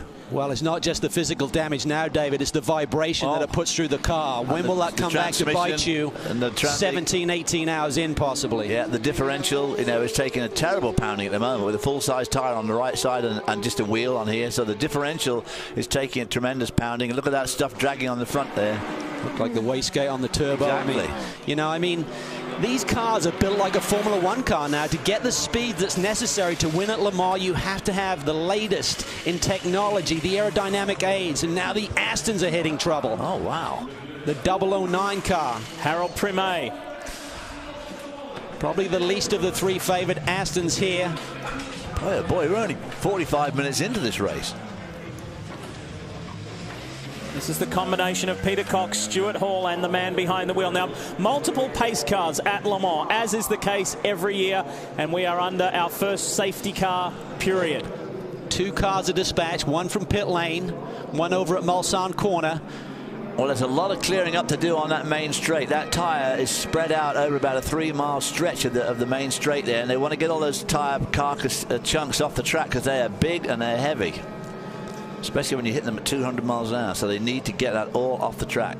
Pit lane speed limit is 60 kilometers, about 37 miles per hour. When you've been doing over 200, you feel like you're standing still. So typically all of these cars have an electronic aid, a pit lane speed limiter.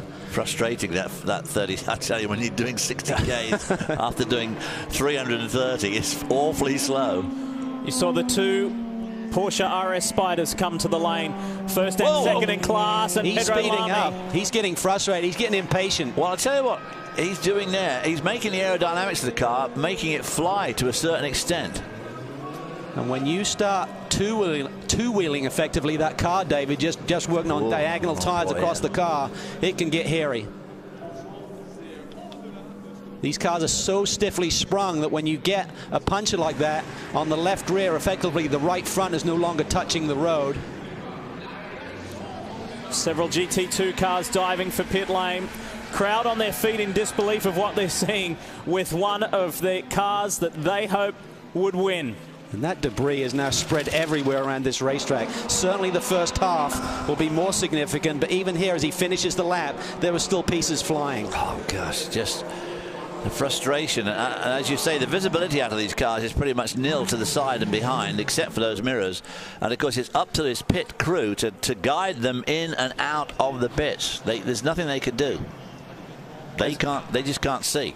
As he's crawling to the lane, let's show you a replay of a little earlier. Look at this official, and you admire their bravery and the fact they want to get the track cleaned up as quickly as possible, but pretty dangerous stuff. Lamy is in the lane now. Peugeot team will go to work, and this is desperation stuff.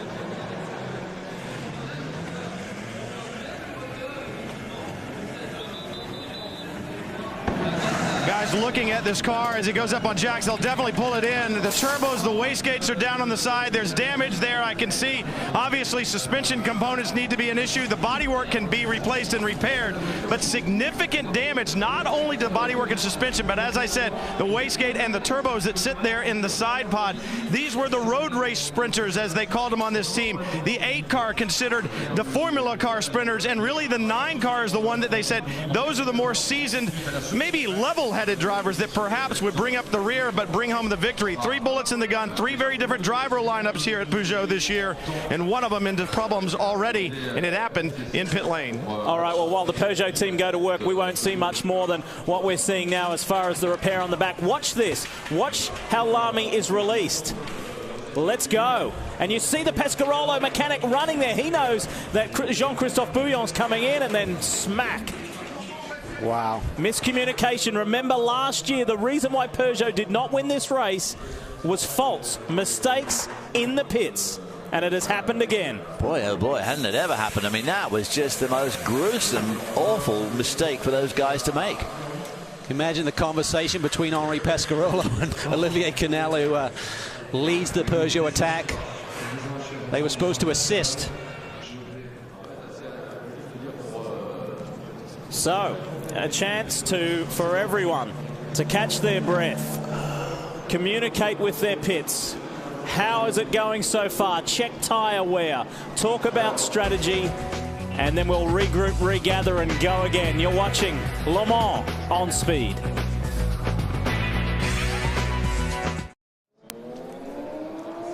If you want to see what life in the crash lane is all about, well, we kind of just saw it in pit lane at Le Mans, didn't we? Check out Speed on Thursday night for an all-new episode of Wreck. The boys from O'Hare must tow a bridge across an icy pond. Still snowing, Lee. I know. You used to live there, right? So anyway, getting back to it, Wreck on Thursday night here on Speed. Hey, let's hear from the man right in the middle of this mess, Pedro Lamy. Pedro Lamy just climbed out of the Peugeot, and Pedro, disappointment at Le Mans is always immense, but when it happened so early on and in the way it did in pit lane, tell us your view. It's very sad. I mean, I just tried to be fast in the pit stop, and the lollipop go up, and I start, and then someone touched me on the back, so it's a shame. I know that it was an excruciatingly slow lap all the way back around. Were you able to look at the car when you got out and to assess the damage somewhat? Yeah, it's quite big, so we have to change and wait that the safety car slows them down, and we don't lose as much as we expect. Best of luck. We've seen cars before drop way back at the beginning and claw their way back up, but with the pace this year, guys, it's going to be tough. Well, in the old days, of course, you could afford, you could give up lots of ground. But these days, these cars are so basically reliable, for one thing, and so fast. This is a real sprint race. It's no longer just a 24-hour it's an endurance race, but it's done in a completely different fashion to the old days. These guys just go flat out from start to finish. You have at least 3 drivers, so everybody's a lot fresher all the time instead of just 2 drivers. And the cars are so unbelievably reliable, they very rarely just break. And so to try and catch up, you're going to have to be incredibly lucky.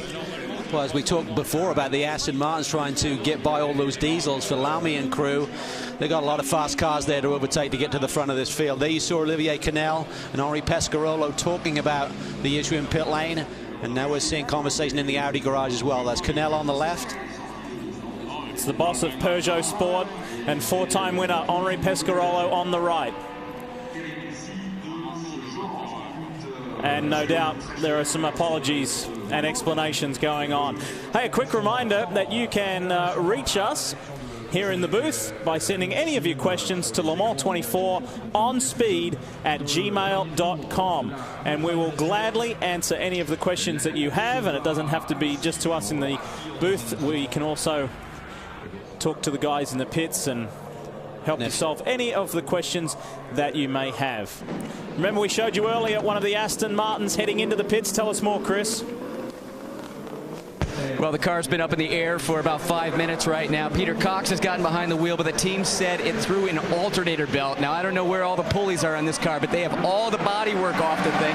So I think it's a little bit more than an alternator belt, and they did say they were also possibly having some issues with the air conditioning in the car. Remember, these closed-top cars, you got to have air conditioning and keep the temperature below 32°C. Typically, when the temperature rises above 31°C, that's when the drivers start flipping that AC on. May have been a problem with this Aston Martin. Talking with John Woodward, or Woody, who's one of the team managers down here, he said, we started this program so late this year that serviceability with the car is going to be an issue throughout the race. If we have problems, it's going to take a long time to fix it, and I think we're seeing that right now with the 009. Back at the restart, and Montagny has bolted, but you've got 2 Audis and 2 Aston Martins in the mix. McNish, Rockenfeller, Stefan Muka and Darren Turner are all going at it for a top 3 position. This is good stuff at the restart, and Cal, judging by the lap times when we were into a good early race rhythm earlier on, the Aston Martins are good. Problems here for the Team LNT Ginetta Zytek. Wow. Again, when you come back to green, Richard Dean behind the wheel, we understand right now, and you just don't have those tire pressures and temps up to where you'd like them. So easy to get caught out there. Looked like he'd gone down one of the escape routes there, maybe into Arnage, I'm not sure. I think you're right. I think that is Arnage. Boy, that's a classic mistake. And as you say, the tire temperatures are way off after a long safety car like that. And, of course, the pressures go down so much. This is the same team, Team LNT, that won with the Peugeot Esperante several years ago in GT2. Coming out of Arnage there, where you just saw Richard Dean, in the old days, you know, before guardrail, there's houses were built out there, and the people used to sit right in the back garden, just right by the edge of the road in their lawn chairs when it was a nice sunny day. On board with Mike Rockenfeller in the number 2 Audi. He and his teammates, Lucas Luhr and Marco Werner, shared the car together at Sebring, both this year and last, but have never driven together as a team, all 3 of them, at Le Mans. But they're going to be tough here today. The nose on McNish. Problems. Looks like something's wedged in there. Yeah, maybe a piece of bodywork from that earlier incident. Wow. Drama in the early going.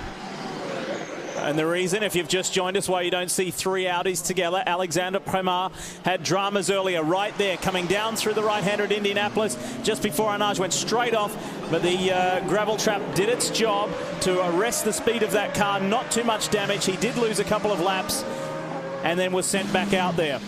Was able to come back to the Audi pit box, get serviced, get repaired, and was on his way again. But that's why you don't see 3 Audis in the mix. You don't see 3 Astons in the mix either, because Harold Primet is still in the ProDrive pit box. Those Gulf colours, David, look superb, don't they? So reminiscent of the old GT40s going way back. Absolutely, bring back incredible memories. And of course, the sound of that petrol engine or the gasoline-powered V12 just sounds extraordinary. The diesels are a bit disappointing on the noise level, but very, very effective on the performance level. There you see the other car in the pit box. Just a team, an army of guys can really attack these cars when they're in the garage. But of course, it's one of those things when you're thinking about designing a race car, especially an endurance car, you do want to make the thing very serviceable, so you can change things like belts that you think might give you a problem. You want to make sure that you can get at them relatively easily. This looks like a replay of what happened to Richard Dean. They're out braking each other coming down here out of Indianapolis. That was the Speedy Racing Team Sabar closed-top prototype, making a move on the Pescarolo, the open-top Pescarolo, the 16. So work continues within Team Peugeot Total on that rear left. And this was a replay of the pass for 7th. So we come down into Arnage now, and the 13, Andrea Bellici, and Nicholas Prost, yes, son of 4-time Formula 1 World Drivers champion Alain, is in this car with Neil Yarny. The 3 cars, they have one in P1 and one in P2. This is the ex-Charouz car that ran here last year, the only Aston Martin powered prototype in the race last year. Team didn't run here last year with an Aston, but just a good team. Prost Juniors really starting to get some experience now in these sports cars. Well, the one thing we haven't mentioned in the show so far, Cal, is that we have a Senna, a Prost and a Mansell all back at the racetrack, all at the one time. Bruno Senna, nephew of the late Ayrton Senna, is here, and he's racing in the Oreca team. And we have, of course, Nicolas Prost in the team Subar. And then, of course, Leo Mansell is in GT2 in a Ferrari, his very first time. In fact, all 3 drivers. No, Nicholas was here last year. 2 of the 3, it's their first time. And of course, in Formula 1, we've got a Piquet and a Rosberg, also sons of previous world champions. And in IndyCar, we've got Andretti, Rahal, so second-generation drivers really showing their stuff these days. And I saw that in an ARCA race yesterday afternoon, we had the grandson of Richard Childress driving. So going down, getting really down into the depths now. We're getting the grandchildren out there. Of course, our pictures are coming from the world feed from Le Mans. There you see the Ford chicane as they come out onto this front straight. It's not very long, the straight, but it certainly turns into the Dunlop curve as they go up the hill. As you come through that section, the drivers have to be really careful that they don't get greedy using too much curb there. Occasionally you'll see the pit sign go out. Watch the curbs, because it really, over the course of 24 hours, you may gain a couple of tenths, but what sort of pounding does it put on these chassis? It's the Audi Sport Team Yost entry at the moment in front of the Audi Sport North America entry. And then car number 3, the 3rd Audi car, has had some problems, as we've already talked about. There is an American working on that car. We know him well. Brad Kettler standing by with Chris. And Brad is down here manning the pit box. Brad, we saw that car in the garage after that crash for Alexander Prima. What kind of state is the car in? The car's in good order now. We had to put a nose on it. He took a rough ride over the curbs. He was fighting with the Aston. You know, everybody's wound up on the start. And he took a rough ride and ended up in the gravel trap. Had to get pulled out. The car's in good order. The boys checked it. We put a new nose on it and new set of tires, and we got a hill to climb now. Alexander had a big crash in preseason testing. What have you learned about how fragile this car is, or comparing it to the R8 or the R10, how stout it is? Well, don't get me started on R8s, but it's an Audi. It's a tough piece, and as you see, it took a rough ride, and it didn't hurt it. So the guys checked it real good in the garage. We didn't find anything wrong with it, and we put a new nose on it because it took some aero damage when it went over the curbs. It set us back a bit, but Alex has calmed down. He's in good shape, and he's knocking them off now, so we'll be all right. In that last pit stop, we saw the 1 and the 2 car take tires. Have you guys taken a look to see if you can start double stinting? Well, of course, I had to change my philosophy a little bit after that first incident, so we're going to have a good look at when I get a chance, I'm going to go back and look at the tires off McNish's car, and we'll decide what we're going to do. But we got to push now to try to catch up and make sure we don't get too far behind in the early stages. We get a long day. Keep at it, bud. I'd like to say hey to the Audi Forum in Manhattan and the champion guys and so forth, and all the people in the States. We're doing what we can over here for you. And we're pleased to see you there as well in that very prestigious position, Brad. And we know what a great job you do.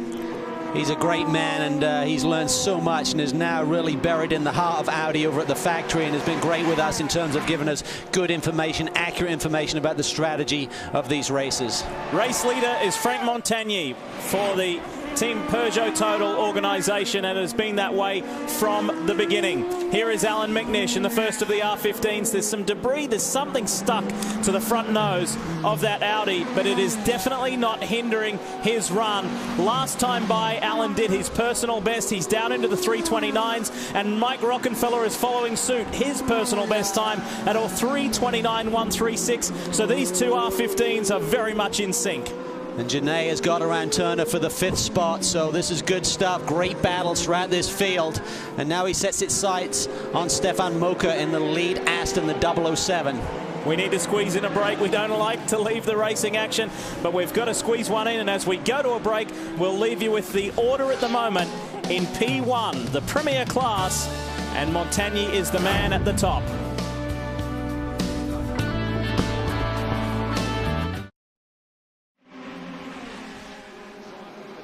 back at Le Mans, and the chase continues. The chase for Audi against Peugeot. Yes, Franck Montagny still leads the way, and quite handsomely over Alan McNish. You ride with Mike Rockenfeller, taking a good look at his teammate, the sister car, and they're just running in sync beautifully. Now, for those of you just turning on, let's bring you up to date with what has happened so far.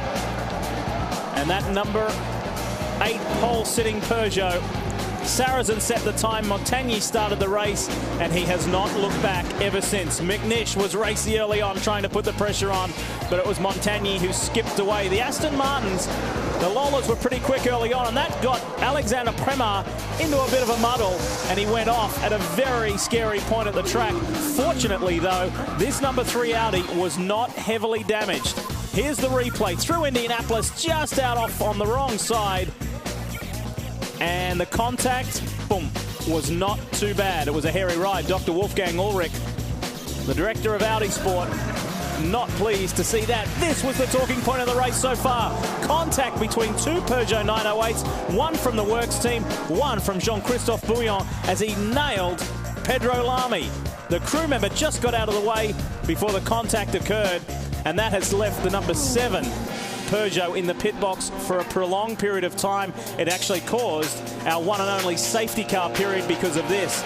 Debris everywhere from Pedro Lamy's Peugeot, and this is what sorry looks like. From Le Mans legend Henri Pescarolo to Olivier Canal, the director of Peugeot Sport. Well, I think both of those teams now will have had a talking to. I'm sure all of the drivers have been told to, all right, boys, calm it down. We're nowhere near the end of this, and we've already crashed out some of our best cars. You know, I was surprised. I thought maybe that Peugeot would send one rabbit out to just take off and run. The whole field took off. Everybody went. Everybody went with it. Look at this battle here. This is for 5th and 6th. This is the 2 Aston Martins and Marc Genet in the Peugeot there. Absolutely. Oh, the Aston Martin flashing its light there as it goes past a GT2 car. That's Darren Turner, and almost contact there between that Ferrari and the Aston Martin. So Darren Turner was able to force his way through, and it looks like we may be getting ready to see the 7, the wounded Peugeot, return to the racetrack. This car, of course, sustained major damage, not only because of that hit on the pit lane, but when that tire came apart, as we knew it would, it, of course, just beats the death out of all the suspension. Everything that it can come in contact with is ruined. So I would imagine these boys have done a lot, if not replace that whole left rear corner. The 007 is Stefan Muka, victorious early this year in the LMS, the European Le Mans Series over there. And that ProDrive Lola Aston Martin performing beautifully so far, being able to hold off Marc Genet. Let's talk GT2 for a moment. Let's talk a rookie, an American rookie at Le Mans, and he's sure proud to be there. Well, Joe Foster standing by, watching Patrick Dempsey in the car right now. We talk about Patrick a lot, Joe, I know, and you kind of get left behind. You're really one of the stars of the Rolex Series back home, and from one old racer to a guy who's still doing it, I know what it's like to have a dream and live it, because I can remember the tears in my eyes. Starting Indianapolis, I said it was from the fumes.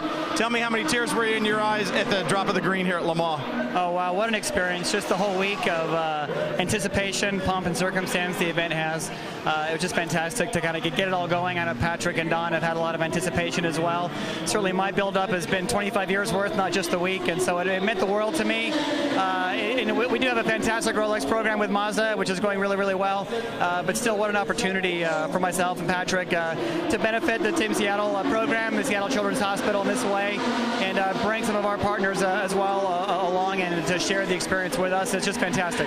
It's great to see you guys here, and behind you, you see the numbers that they're racking up for Seattle Children's Hospital right now. Already over $16,000 since this program started back in 1997, guys. Over $3.2 million have been raised. It's all gone to the kids at the hospital. Yes, and we talk about Patrick Dempsey and Joe Foster. Let's not forget the man from Seattle himself, Don Kitch Jr. Don's first time at Le Mans as well. Number 7 Peugeot back out on track. So I'm shaking it around, trying to get a little feel there if everything's all right. Also to get a little temp in those tires. One thing we're going to see as it gets later tonight, that these cars, when they leave, these diesel cars, when they leave the pits on cold tires, are really, really twitchy. Saw a lot of incidences in our practices the other day.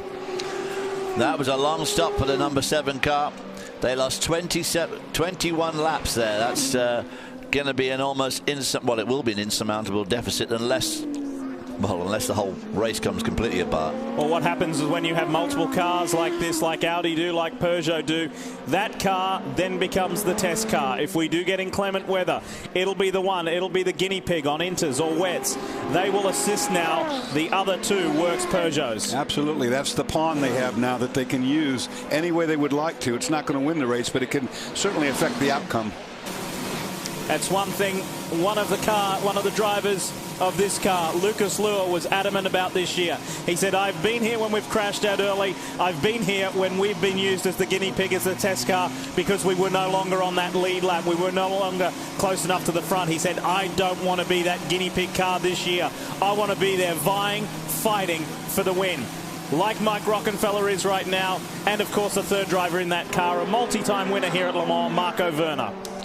Well, I can't imagine how Pedro Lamy must feel getting hit as he leaves the pit there by that incoming car. The feeling is just absolutely, you just can't tell you how you get ready for this race for a whole year. When the checkered flag falls tomorrow afternoon at 3 o'clock, these guys are going to be getting ready for next year to be knocked out in the first half an hour by such a stupid mistake in the pit lane is almost too much to bear. And you know, it's really hard to be a driver under those particular circumstances too, because you don't have the adrenaline any longer. You know you can't win. You're just out there, and it's just really hard to keep focused. And you're exposing yourself to danger for the next 20 hours, 23 hours, with absolutely no hope of really achieving anything worthwhile. Really surprised that bit of debris hasn't come off Alan McNish's Audi. It's still wrapped around the nose cone. I can't believe it's not slowing him up more either. Well, it's not hindering the air. That's got a huge opening in the front of that car to bring in air. But you know, you think in the slow corners that the thing would fall off. I think it's probably just kind of bonded right onto the nose. Gotta be. You may have noticed earlier on Marc Gené in the 9. The second Peugeot got by Stefan Muka in the ProDrive Aston Martin for 4th spot. So the more experienced, the more calm Peugeot, as we're describing it, is in a nice position. Marc Gené, Alex Wurz and David Brabham. Certainly 3 very mature, very experienced drivers. As a trio, they may not have a whole lot of experience here. David Brabham is superior in that category. Today is his 16th start in the 24 Hours of Le Mans. Alex Wurz, it's only his 2nd or 3rd. So, well, because he won the first one, which is the way to start his career at Le Mans. 100% success rate. Yeah, and he was only, what, 20 when he did it? However, they can be nice and calm. This is the lead car, though.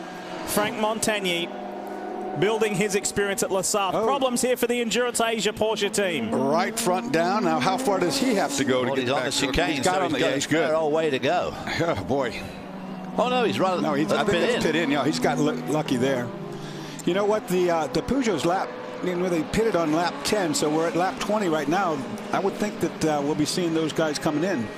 Speaking of GT2 American, Patrick Long, a 2-time winner in class, still leads the way for IMSA Performance. Matt Moot and Christophe Bouchou in the Ferrari is having a great scrap with Jamie Mello also in a Ferrari. However, the big difference there is Bouchou does not have the same co-drivers as far as caliber, experience and outright speed that Jamie Mello does in the Risi Ferrari. In GT1, the Luc Alphon Aventures car. 2 Corvette C6Rs. These are the older generation C6Rs. Not the same spec as far as the Works Corvettes. And they will be chasing the 2 American factory cars all the way here at Circuit de la Sarthe in the 77th running of the 24 Hours of Le Mans. You're watching it live here on Speed.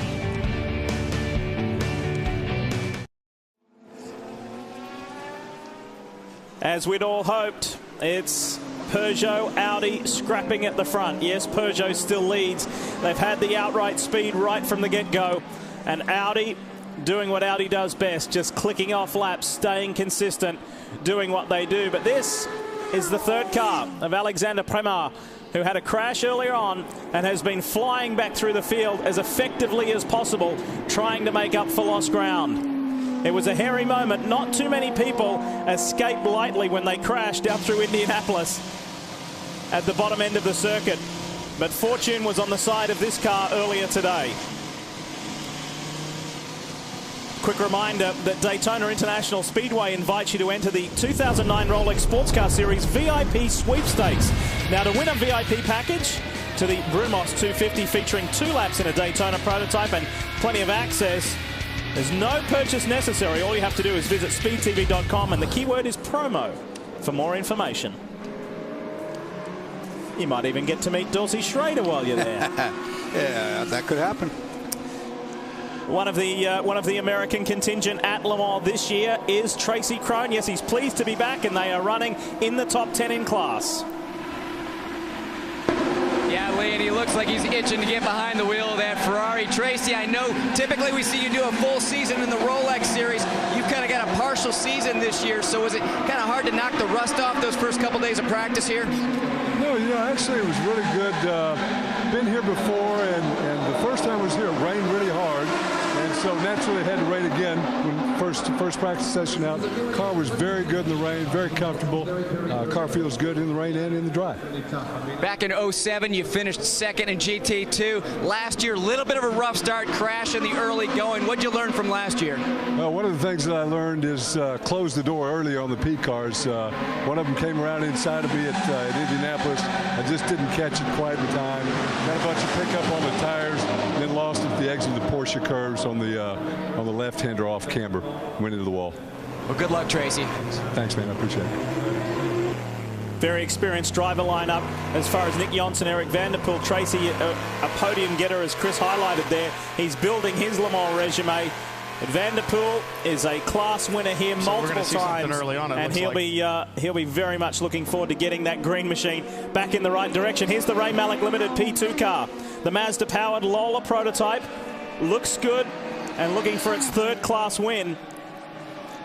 They just want to get to the finish, and Tommy Erdos is behind the wheel. Have the problems left this car that plagued them in the early rounds of the LMS this year?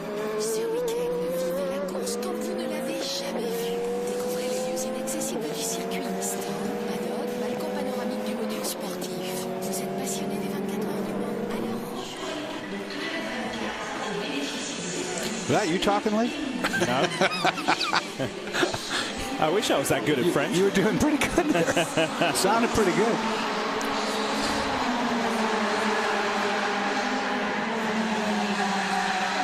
Alexander Prem out there in the number 3 car, working his way up through the field. Here we're back to the 33 car, going through Terre Rouge. Those long, tall poplar trees, been there for about 60 odd years. In the old days, they used to just paint them white to keep the cars off, and that was their safety in those days. Paint the bottom of the tree white so you could see it at night.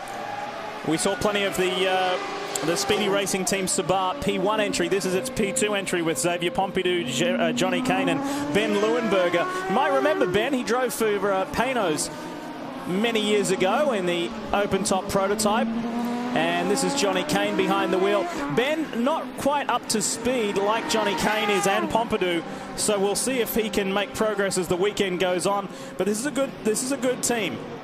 It's very well run, very well organized, and they've got the equipment to do well in class. Can it go with the Porsches? That's the question at the moment. It's 3rd in class. So it's Collard that leads LMP2, Seiji Ara that is 2nd, and this car 3rd with Johnny Kane.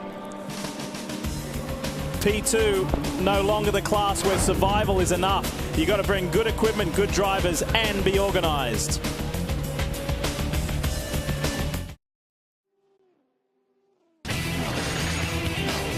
Speed's coverage of the 24 Hours of Le Mans is brought to you by Audi, Truth in Engineering. Story of the race so far is the speed of the Peugeot. However, the reliability and the experience of the Audi looking good. 2nd and 3rd at the moment. Montagny leads McNish and Rockenfeller, and this is one of the 2, Orica Ames. Coming into the pits is 1998 race winner Stefan Ortelli. He won that race with Alan McNish and Laurent Aiello, and pitting from within the top 10 in class. This is one of the gasoline-powered LMP1 prototypes.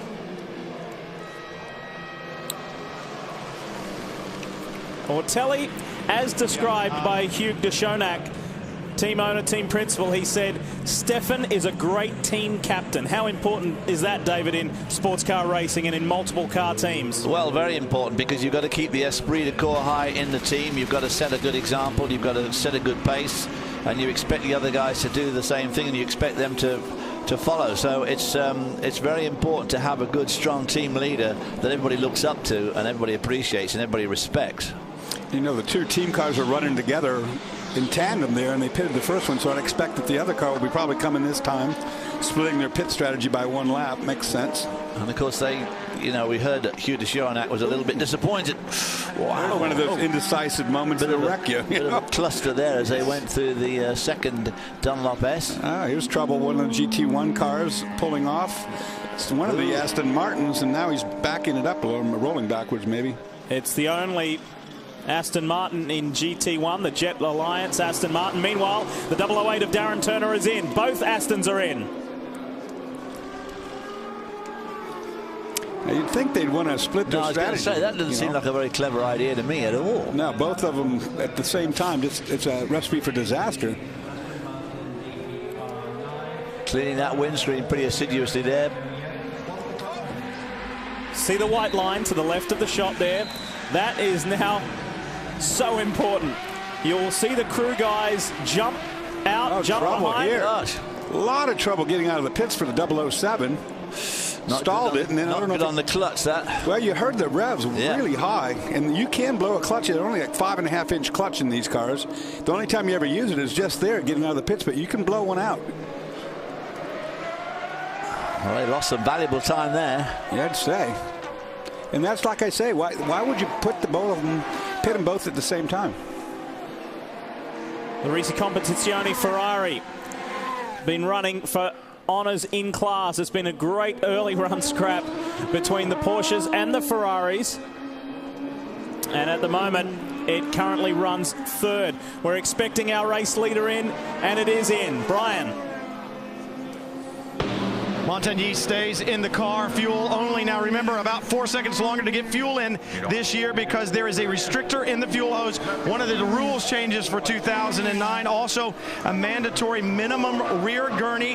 That's about a 20-millimeter gurney on the rear wing. That slows their straight line speed down. And then also the 30 kilograms of weight that they have to carry as well. So those are some of the rules changes that have been made for this year. And the pit stop going. Also, you'll notice fewer guys over the wall changing tires this year. Only 2 tire guys and 1 gun allowed over the line at a time. So the pit stop's taking a little bit longer. Peugeot sitting still. The crew back over the white line. Now the right side tires go on. Once again, 2 tire changers, 1 gun. And you'll notice that's why the car is so close to the white line. So the right side tire guys can get it done. Peugeot is down and Montagny is away. Now, it'll be interesting to see later on tonight when the racetrack gets rubbered up a lot more, when these guys start double, triple, or maybe quadrupling the tires because of that 1 gun over the wall rule. And you saw the Audi guys are also ready for their guide. So the 3 is serviced and sent. Brian? Guys, the thing I found interesting, I believe the 8 car was in on at the end of lap 9, call it 10 laps in the books. This time it was the end of 24-25. You look at that 24 minus 11, that's 13 already. So these guys getting good mileage for the heat of the day. And don't forget, they've got 30 extra kilos that they're pulling, and they've got more drag on that car because of the aerodynamic changes. So pretty impressive mileage for the Peugeot early on. Is it that aerodynamic change on the front of the car that's assisting them? Is it working well? Well, that's helping their downforce up there. And, of course, you heard Brian talking about the gurney, which is the 90-degree flap at the back of the wing, increasing both downforce but also drag, which will take away from your fuel mileage. And this is the 3, this is the 8, the race leading car trying to get by the third Audi. Meanwhile, McNish is in. This car, lots of damage. Well, both the 1 and the 2 are in pit lane down here. Alan McNish, we're looking at the front of the Audi here. Lots of damage to the nose of the car. Now this, we can probably, hopefully the viewers at home can also see the hole behind the damage. That's that chimney that Peugeot had protested. They didn't like the chimney, and then they didn't like these little winglets in the airbox area. But pretty much the ACO said, hey, we've been part of the design process of this car. There's been great communication with Audi.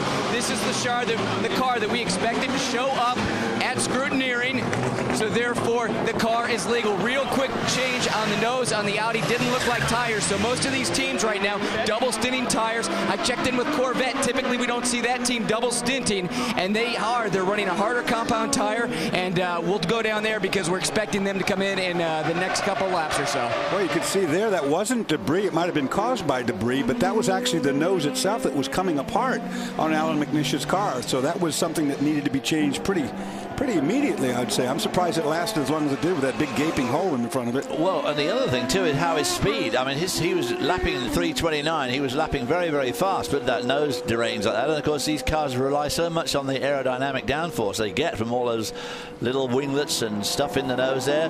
But it didn't seem to slow it down one bit. Now, you know, at 208 miles per hour, that hole there, you know, you can't imagine the force in that area where that nose was damaged. Put your hand out the window at 60 and get an idea of what it must be like at 208.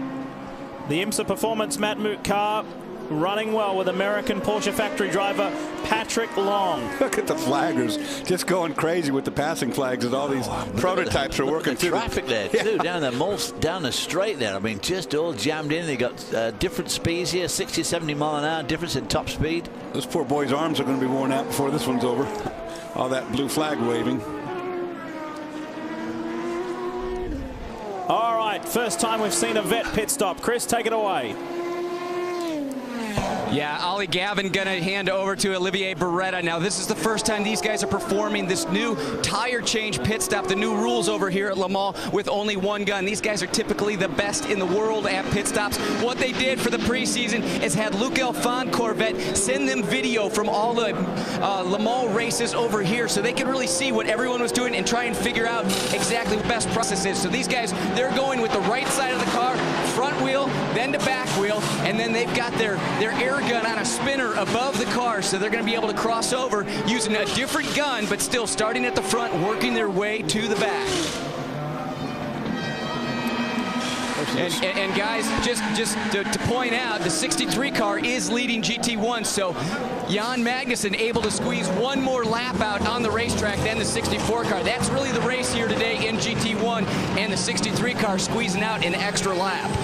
Well, you can bet they practice that pit stop with the one gun the whole year, trying to figure out what is the best way to get our guy. Oh, you see the car getting past right there as you're right on board with the 63 bet. One of the Audis just snookered right in there. You know, you had to go offline in the 63 car there to let the Audi through, and of course that's one of those things you've got to be so careful of. You know, the fast guys always want the slow, wants to get out of the way, but it's easier said than done. And you can't just go driving offline. And of course, as the race progresses and this track gets more and more dirty and covered in rolled up rubber and bits of grit and gravel, you've got to be very careful going offline. 9 Peugeot is in. Brian's there. Unlike Montagny, we're going to see Marc Genet fuel only. Montagny did take tires, all 4 tires, but Genet right now fuel only and back underway. And to give you an update on the 7 repair, remember we saw the car collide with this car. Jean-Christophe Bouillon slammed into Pedro Lamy. That forced the 7 into the pits. Extensive damage on the rear left. They changed the turbo. They changed the FAP particle filter. They changed the oil radiator. And of course, an extensive rebuild on the rear left. 35 minutes in total in the pits. This is the 4th 908 though for Team Pescarolo, and it's the first time they've run one of these closed top prototypes. Extremely honored to be asked by Peugeot to run one. And all that damage that you just talked about, Lee, being repaired on that car was not caused by the accident on pit lane. It was caused by the tire, which went flat as a result of the accident, and of course it delaminated and just beat the oil cooler and the turbo to death. As the 63 comes to it, pit box, only 6 cars in this category, and we've already lost one. The Lamborghini Murcielago is the first official retirement. Chris? And yet Magnussen heading over to Johnny O'Connell. This team got to go with the tire change too. Talking to Danny Binks, he said, you know what, we're going to stay on those hard tires for a while. We typically don't double stint, but after that first run, the tires looked great, so we're going to stay hard probably into the night. Maybe when it really cools down, we'll go for some medium compound tires, but they're going to get Johnny O'Connell all strapped in here. Now, guys, back at home, we're thinking that GT2 probably still in pieces, getting built this summer, but that car has actually been completed and been testing. They've already tested at Sebring, at Road Atlanta, at Road America. They've done some coast down testing in Skoda, Michigan. So that car really up and going, ready to hit the racetrack. And the driver's saying it is a ball to drive. So this team having a lot of fun with that. And you know, K-Tech's been building the motors of this car for the past few years. K-Tech is not going to be building motors for the new GT2 car. So this is their last Le Mans. Those guys hoping to grab the victory here.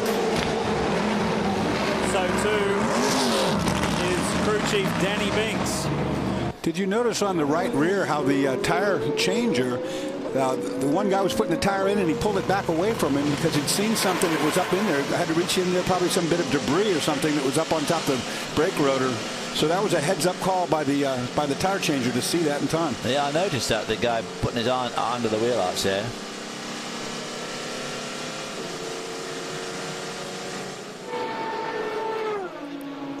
Saw the onboard shot of Marc Gené.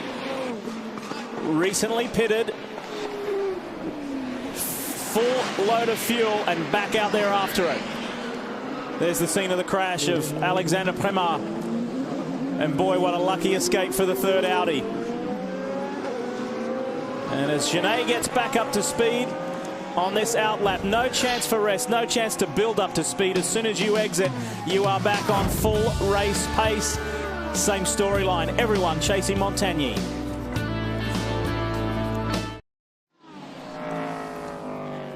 Back at Le Mans, and Mike Rockenfeller going from strength to strength. Car number 2, position number 2. He is ahead effectively of Marc Gené and getting on with the job. Last time round, about 2 seconds per lap slower than Frank Montagny, who boasts a comfortable lead at the moment, but Rocky has been able to stay nicely ahead of Gené during that commercial break. A reminder that if you can't get enough of the 24 hours of Le Mans, head to speedtv.com for uninterrupted live streaming coverage of the entire race. That's right, the entire race. You won't miss one moment of this fabulous event. Just head to speedtv.com and click on the 24 hours of Le Mans program page, and the keyword, of course, is Le Mans. Boy, these two Aston Martin guys are having fun there in 5th and 6th. Stefan Mucker driving the 007 and Darren Turn the 008. And there you see the gap between them. I mean, very, very, very close together. Rushing through traffic as the Porsche curves there. You know, surprisingly, those cars have a huge top-end number. They, at the end of the straightaway, are actually one of the quickest cars, if not the quickest cars here, which means that the diesels are able to get to the speed quicker, but they don't attain as high a top speed as those Astons. Speaking of Aston Martin, the sole one in GT2 for Drayson Racing is in. And Paul Drayson out. And speaking of GT cars, let's talk more GT1. Chris has it. Yeah, Lee, Jan Magnussen just jumping out of the 63. We saw a little bit of adjustment at the back end of the car. How is that car handling? It's not too bad. Right now we're trying to follow the track a little bit. It's getting more and more rubber. It's changing. So we're trying to just change the car to suit the track a little bit better. You're always so proud of your son, Kevin, and his racing. How's he been doing this season? He's doing really great. It's his first season in Formula Renault. He's racing today in Hungary. So I got to get back to my room and see if there's some text messages. Now, I've seen your wife wandering around back here. She's got a little bump underneath her shirt. You got some news for us? It's going to have a son in September. Well, it looks like Jan's going to have a petite Le Mans baby. Brian, what do you have going on down there? Leader in GT2 is in, Chris, and Patrick Long climbing out of his Porsche. Looks like Patrick Pilet will take over. Remember, Long has won this race in GT2 twice, so he certainly has experience, but he said it's very interesting this year, no English-speaking person on this team. They used to have a Porsche engineer and an Orica engineer as well. They don't have that advantage this year. Just a young engineer who used to be the data acquisition guy on this team, and he said, you know what? It's character building, though. I've got to step up. I've got to help run this team, and I want that. I want want that responsibility because I want to be a racer like a Scott Pruitt or a David Brabham. Those guys are my hero, and I want to be that kind of a leader. Those are bold words from a man that's so young but has done so much. Right now, just waiting for right side tires to go on.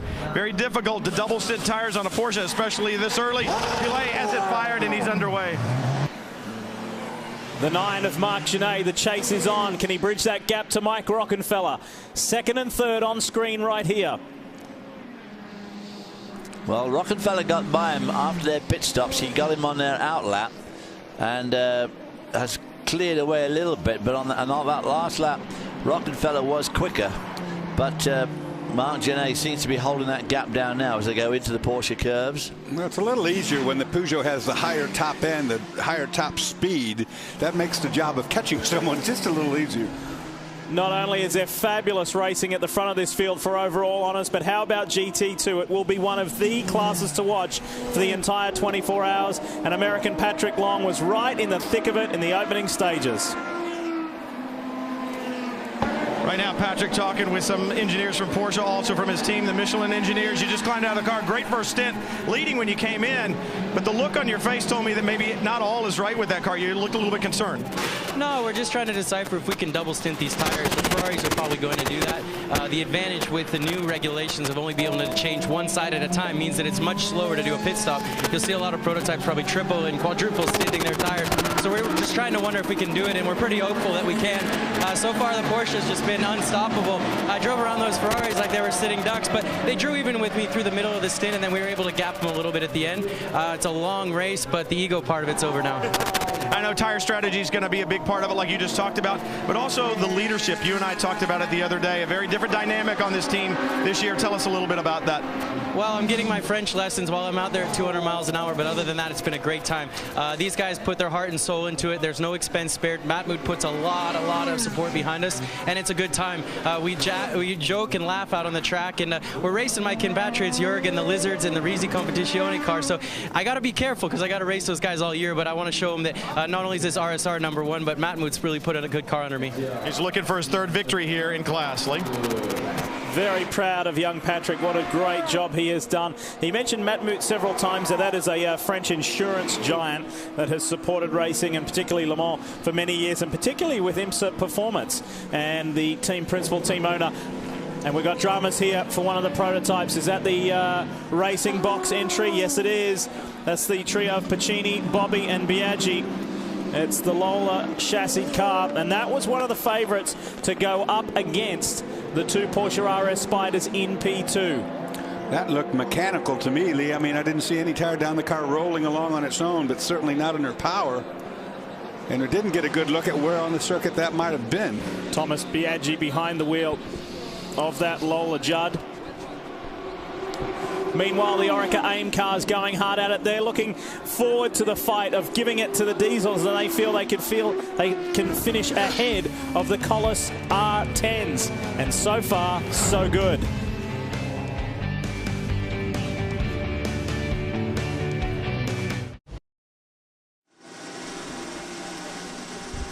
Back at Le Mans, check this out. Watch the lollipop man at the front. Oh, bent the sign. Nearly bent his leg. Yeah, it did. That was with the 7. The third string, well, I shouldn't say third string, third in the order of the factory Peugeot 908s. And look at the eyes on Nick Manassian. Now, we thank you all because the emails have started to flood in with questions about this race and sports car racing in general. Here's the first one from Ed in Florida. And as we welcome Calvin back to the booth, Cal endorsed the question as we see problems, and this hasn't just happened. This has been going on for several minutes now for the Felbermeyer Porsche, one of the favourites in GT2. It has stopped right at the beginning of pit in. And you have to wonder, Lee, did they push the fuel a little bit too far? It's all conjecture right now. We do not have that information, but he was right at pit in when he was having those issues. Of course, the question that was asked was why did not the car stop after it got hit in pit lane, the 7 Peugeot? It had already left its pit, And if the driver would have engaged reverse gear, he would have been disqualified immediately. However, the crew could have run over there and pushed the car back in the pit lane, which would have been the proper procedure in lieu of the fact that it destroyed itself because of the flat tire it got after that hit. So a mistake made there by the Peugeot pit guys, I believe. Yeah, tough call. I mean, certainly they saw some bodywork touch. They may have thought it was just the rear flange on the bodywork on Lambie's car, but it did get into the tire and immediately cut it down as he was halfway down pit lane. The tire was flat. And there's a long way to push it back. We'd have to think, oh, big problems there for the 10 machine. Stefan Ortelli has had a huge crash. Oh, my goodness. You see the back of the car, the wing's gone, so you know he's backed in somewhere. He was in 9th overall. Wow, the wheels are still spinning. He's still got it in gear there. You have to wonder if he's okay. Looks like Tete Rouge. And he had a massive crash last year at Monza. I'm not sure how many people saw this, but he cartwheeled one of these cars and nearly went right through the middle of Alan McNish at Monza earlier this year. Here he comes down into the corner. He's way out to the outside. He's going to drop a wheel. He does. Driver error, Dorsey, you'd have to call it there. He just dropped that left side, the loaded tire. You know, he's trying to give himself as much room for that very, very fast corner, and he was just all the way out to the outside. I had a wreck like that one time. As soon as you drop that wheel and turn in, you are done. It's fourth gear, about 155 miles an hour through that corner. So that puts it into perspective, the sort of speeds around this racetrack when it goes wrong. Yes, that is Marc Gené ahead of Mike Rockenfeller. Sheer outright speed has got Gené past the German. And you had to know that was coming, because when that Peugeot goes down that long straightaway each time, it top ends that Audi. And you can't do a thing about that if you're getting out driven in the straightaway.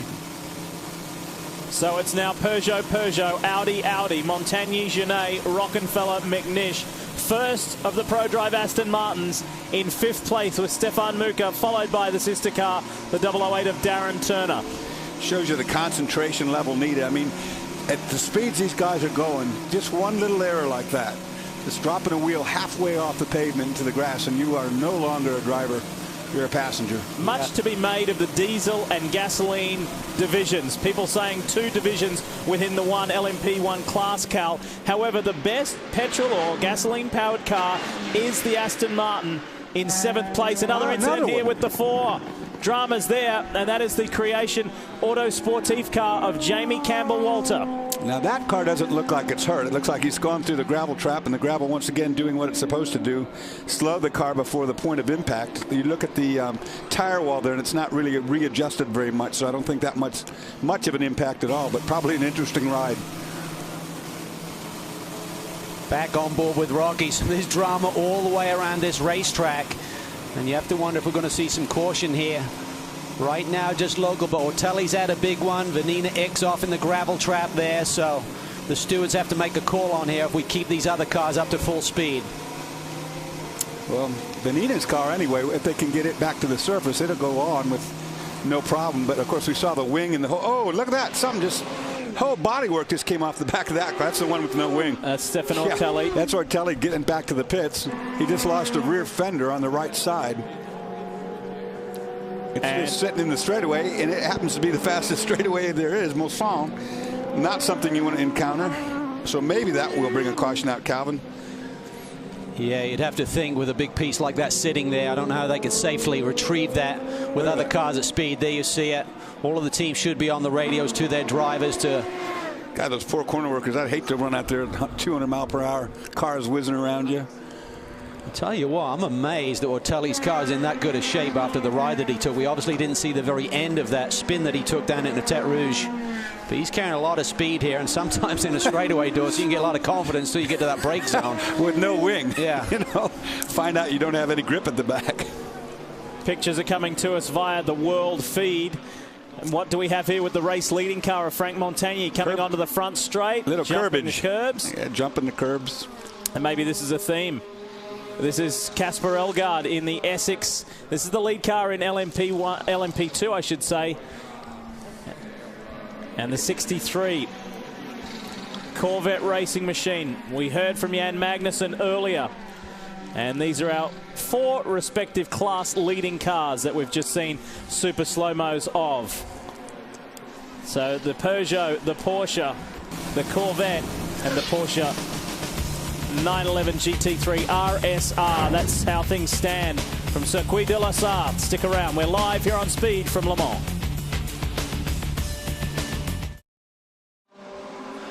Welcome back to Le Mans. Lots of action down on pit lane right now. The number 13 Aston Martin powered LMP1 car hits pit lane. Looks like a routine stop. Here we see that new procedure where the refueling has to take place first, and then only 2 guys with 1 wheel gun dorsey can be out there, and certainly a lot of different strategies that we've seen already in how to skin a cat here and getting this pit stop done as quickly as possible. And we're going to see a lot more of that tonight after the track gets rubbered in and the temperatures go down. I wouldn't be a bit surprised to see some teams opting to do left side tires one time and then right sides the next, do 2 tire changes on the cars that are using tires up more frequently than some others. Yeah, there's kind of a curiousness to that. You'd think, well, you got 2 hot tires, 2 cold tires, and the real state new tire warmers, but when you walk up and down the paddock, Dorsey, there are tire ovens everywhere in existence, and it's not like anyone really hides the fact, so I'm not sure how that one goes down with the rules and regulations, but nonetheless, there'd be 2 warm tires going on one side, but certainly could change the balance of the race car, I would feel. Yeah, no question about that. I've had that cold tire. Well, look at this. Getting a replay here of some debris that just got hit by one of the Ferraris. It's the Hankook car coming in, run by Horst Farnbacher. Really one of the dark horses here this weekend. Those tires, they say, are really, really good. Probably up to the pace of the Michelin, but maybe not the durability in terms of being able to double stint. Now you see what carcass completely gone off that tire. And look at the left rear mirror there. It's been hit by so much debris that a piece of a tire carcass or something. Oh, the whole left side, actually. Look at the whole side of the car has been hit by tire debris. I guess that came off its own tire. The left rear went flat and it just beat itself to death. And it got all the way up there to the rearview mirror. Now the number 10 car, Stefan Ortelli, amazingly got that car back to pit lane, and there you may see some familiar colors on the helmet. That is Bruno Senna, nephew of the late great Ayrton Senna. We had a chance to catch up with Bruno the other day. What an amazing young man he is, Lee. Just so polite, so well-mannered, so well-spoken, and carrying the enormous burden of that last name, he handles it so comfortably and is very excited about his racing career. He shared with Calvin and I that he was instructed to do nothing else but give up racing when his uncle was tragically killed in 1994 by his grandfather. The family wanted nothing to do with racing anymore, and there was a long grace period. There's Olivier Panis, part of the Oreca organization, thrilled to be back at Le Mans for the 2nd time. And of course the one-time Formula One winner, the Grand Prix of Monaco. He said, I love sports car racing. I'm really enjoying life after Formula One. And he said, I'm not old enough to take up golf just yet. And getting back to young Bruno Senna, he raced karts from age 5 through 10, and then that happened in 1994 with Ayrton's tragic accident. Didn't race anything for 10 years before getting back into competition in Formula BMW in 2004. And what a remarkable ride he's been on ever since. Very close to securing that 2nd seat that was the Honda team, now the Braun GP team. Eventually Rubens Barrichello, through his experience, took that seat, and look at the success they're having this year. And when we talked about Formula One with him, he had a sparkle in his eye like, don't count me out. He may be on the grid next season. Well, he's going to be a bit of a guinea pig now, because when he got in the car, of course, it had just been crashed, and they're rebuilding the whole back of that car, as we saw in the garage area. He'll have to go out now and feel the car out and see if there's any more damage other than what we can see from the outside looking in. From prototypes to GT cars, and one very nervous father with Justin Bell. Well, a nervous father for a man that didn't show much nerves in his career. It must be amazing watching your son Leo get into the car for his first stint. I think that's correct. I mean, it's just an amazing experience being here. For petrol heads around the world, it's got something for everybody. To see the LMP1 cars, LMP2 and the GT2 cars. And we're only several hours into the race, and you've had everything happen already, haven't you? I mean, people running out of fuel, having accidents. It's and of course this heat's going to tell on everybody. Yeah, just because the size of the checks some of these guys get doesn't mean they're any smarter. They make some mistakes, but obviously sports car racing, you're not really able.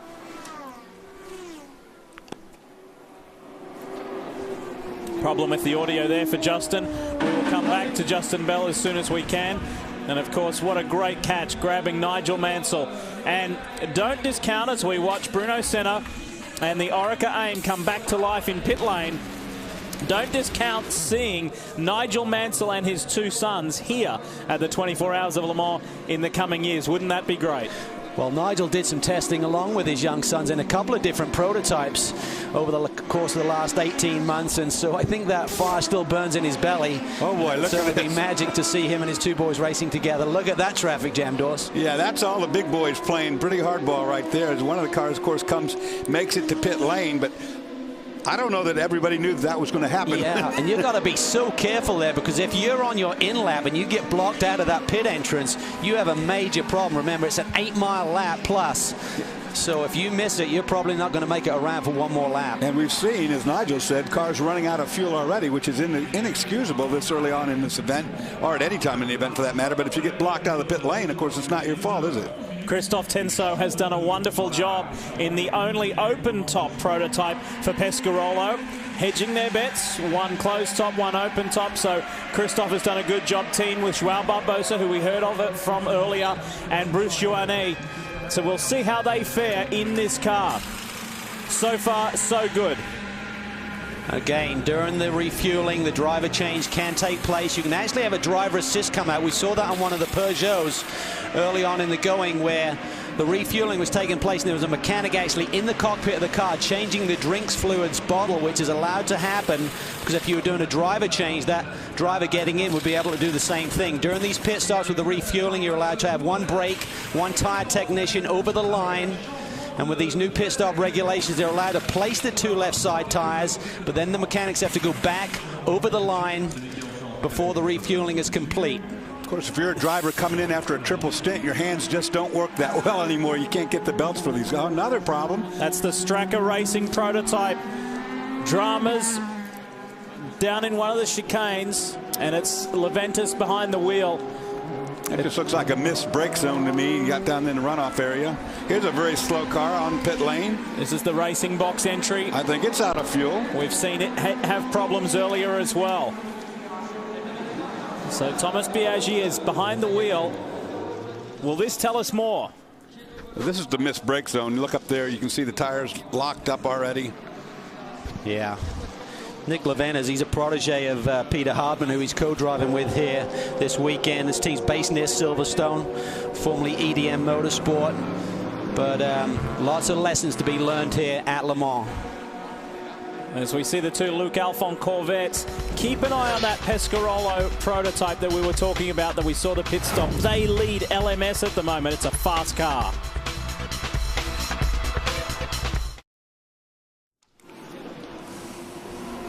Traffic is always a key factor here at Le Mans, and how effectively do you get through it? There's a good scrap on at the front while there's no pressure on Frank Montagny for the lead. Marc Gené and Mike Rockenfeller have been going at it hard for second place. It is one of the key storylines of the 2009 24 Hours of Le Mans. Peugeot versus Audi, Audi versus Peugeot. And that theme will continue all the way to the end of this classic event. Neither team, neither squad has been without drama.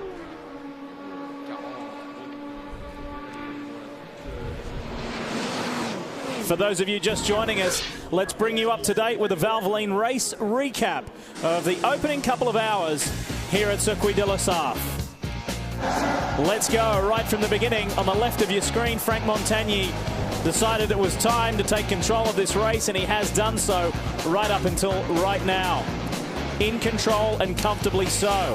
Scary moment early on for the second car in picture. Alexander Prema for Audi off at Indianapolis, back across the racing surface, locked it up through the gravel trap, but no major damage done.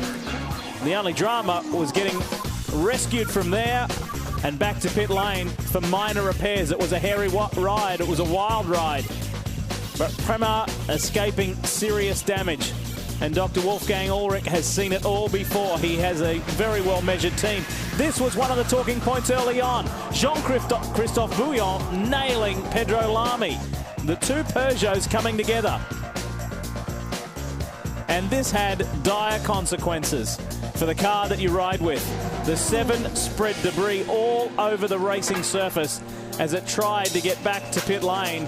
It lost time, laps, and spent 35 minutes in its pit box.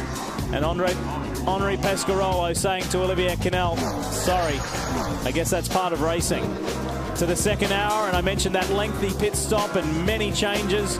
Oil radiators, turbos, particulate filters. But dramas continued for the 7 and for its crew. Alan McNish wasn't void of that either, with damage to the nose cone, needed a whole new front nose assembly. And the Audi Sport team were able to do that very effectively. The Team Yost guys, that's what they do the best. How about this for 98 race winner Stefan Ortelli? Just drops a rear left off, and that was the outcome. He was able to get out of the gravel trap and get the car back to the pit box and hand it over to Bruno Senna. And the 8, the factory Peugeot, has been in control all the way. Now we come back with live pictures, and here it is on its most recent stop. Well, it looks like routine. I see new tires at the ready there, so should be just 81 liters of fuel, just over 21 gallons. And he continues. I would imagine he'll do one more stint, and we'll see a driver change on that lead machine. Well, surprisingly, he knew he was going to come in for that pit stop and just turn the fastest lap time in that sector on the pit-in lap. So he really laid down a blistering lap to get in and out of this pit lane situation. One of the challenges of sports car racing is knowing who is where on the track. Montagny, the race leader, that number 8 Peugeot in control. Genet is second in the Peugeot. The first of the Audis is Mike Rockenfeller ahead of fellow Audi driver Alan McNish. Best of the ProDrive Aston Martins in what's called the Aston Martin Racing Eastern Europe entry is Thomas Enger, a former class winner here at Le Mans, and a multi-time pole sitter in class as well. He is ahead of the sister car, the 008 Aston Martin of Jos Verstappen behind the wheel.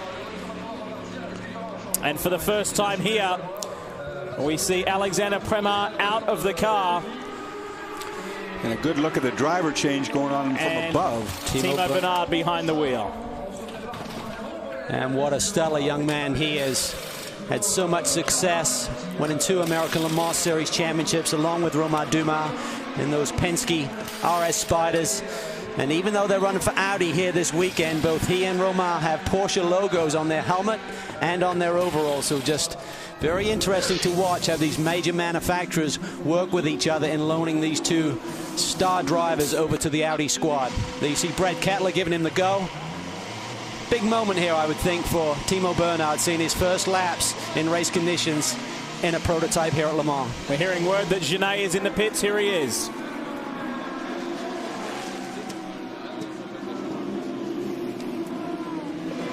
He's been enjoying a fabulous scrap with Mike Rockenfeller, and Rocky has hit pit road also. So hopefully they'll just go right back at it, right? As soon as they get out of the pits, they'll be back on the road. There you see that the Lollipop stayed in front of that Peugeot whilst other traffic was coming down pit lane to avoid a similar incident that we saw affect one of their cars early in the going. Like you say, you cannot see out of the sides of these cars. You're sitting so far back in that little dome that there's no side vision. So you're relying on the guy with the lollipop. And obviously they got it wrong early in this race. He was tucked in just behind the Bruno Bruichladdich Radical and one of the Collis Audi R10s. But Marc Genet back out, serviced, and will resume his scrap with Audi's Mike Rockenfeller. We'll be back.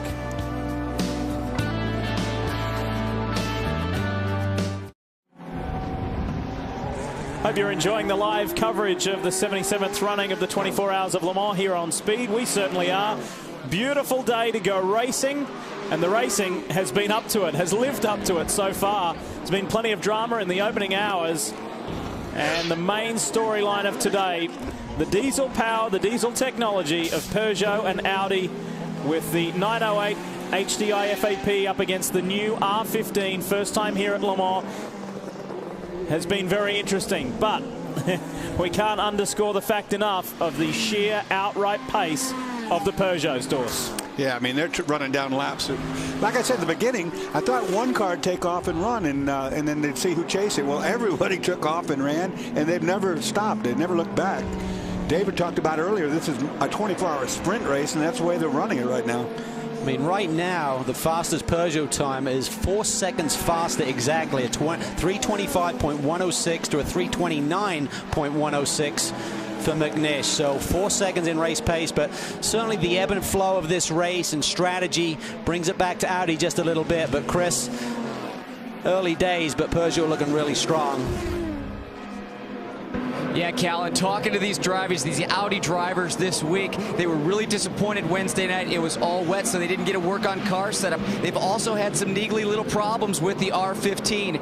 Wednesday night, the headlights weren't set up, and the guy said, hey, come on, we got to make sure we're at least set up in that. Well, that's not Audi-esque to not have the headlights pointed in the correct direction. On Thursday night, they couldn't get the nose off the two cars, so most of that session, they went a couple hours without able to get that nose off the two car to make adjustments to that car. And then just this morning, Tom Christensen, throttle stuck on his car. So I think, we're not seeing that pace, but is Audi really ready to take it to Peugeot this year? Looking back to last year, the average lap for Peugeot was 3.5 seconds quicker than Audi throughout the course of the race, but Audi still won.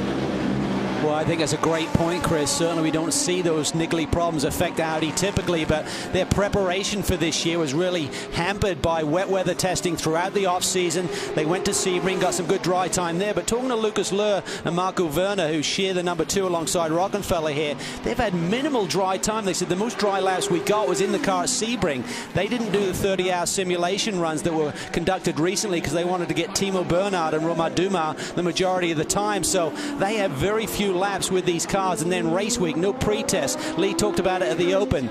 There's been a lot of rain here in Le Mans this week, which really affected the free practice on Wednesday evening. So Thursday was the key, and then they lost time there. They go in pretty green in terms of the car setup. Good pass for position there between two of the gasoline-powered P1 prototypes. Nicolas Lapierre gets by Bruce Ioane for 10th position. Oreca versus Pescarolo. Speaking of Oreca, let's join Justin. Standing here with Hugh de Schonack, who runs the extraordinary Oreca team. You had an uncharacteristic mistake by one of the drivers earlier, and I remember being in your driver's briefings, and he used to say, I will tolerate no mistakes. So I saw your face, but the car wasn't damaged too badly. No, unfortunately, it was not damaged too badly, but as you say, unfortunately, and as you have been one of our brilliant driver, that I cannot accept a mistake of the driver, mainly at the beginning of the race. We know that 24 hours to be successful means 0 mistake, and it's a little unfortunate.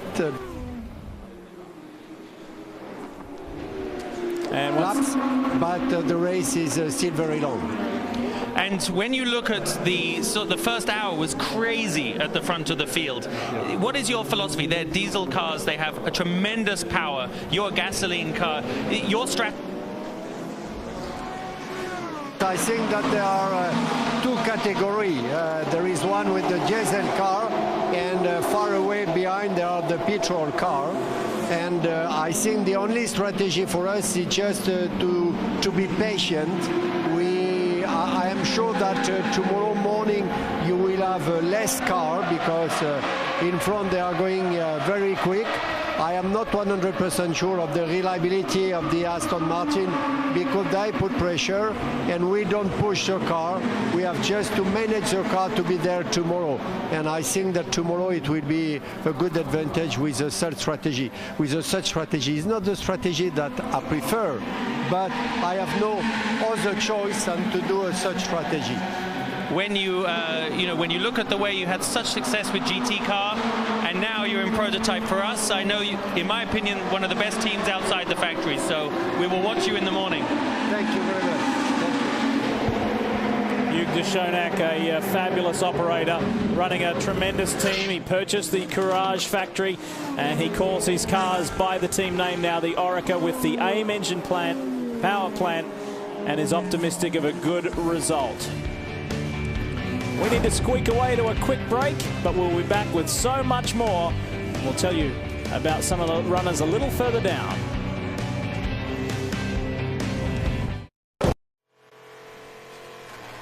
If you're watching this, we know that you're serious fans, so we've got some serious gear for you. All you've got to do is head to the shop at speedtv.com to get your speed gear today. Shirts, hats, jackets, and a whole lot more. Speedtv.com to go to the speed shop.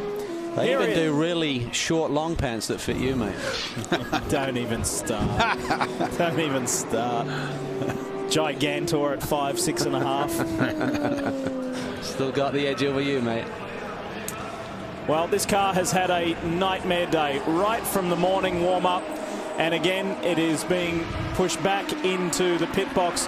Just before we came to pit road, we saw the Essex Porsche, and it has had a wonderful day so far. Casper Elgaard is behind the wheel of that 31 machine, and it leads the Team Navigo Porsche as well. Speaking of Porsches, here's the Flying Lizard machine, currently running in the top 3 in class. It's had a very good day so far. And let me take that back. It is now leading GT2.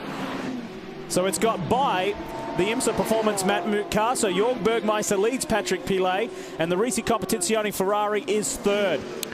I tell you what, this team has had a tremendous season, really been on a roll, winning 3 consecutive American Le Mans Series races. And when you talk to some of the European teams, you talk about the field. Who do you expect to be quick here this weekend? Who's the favorite?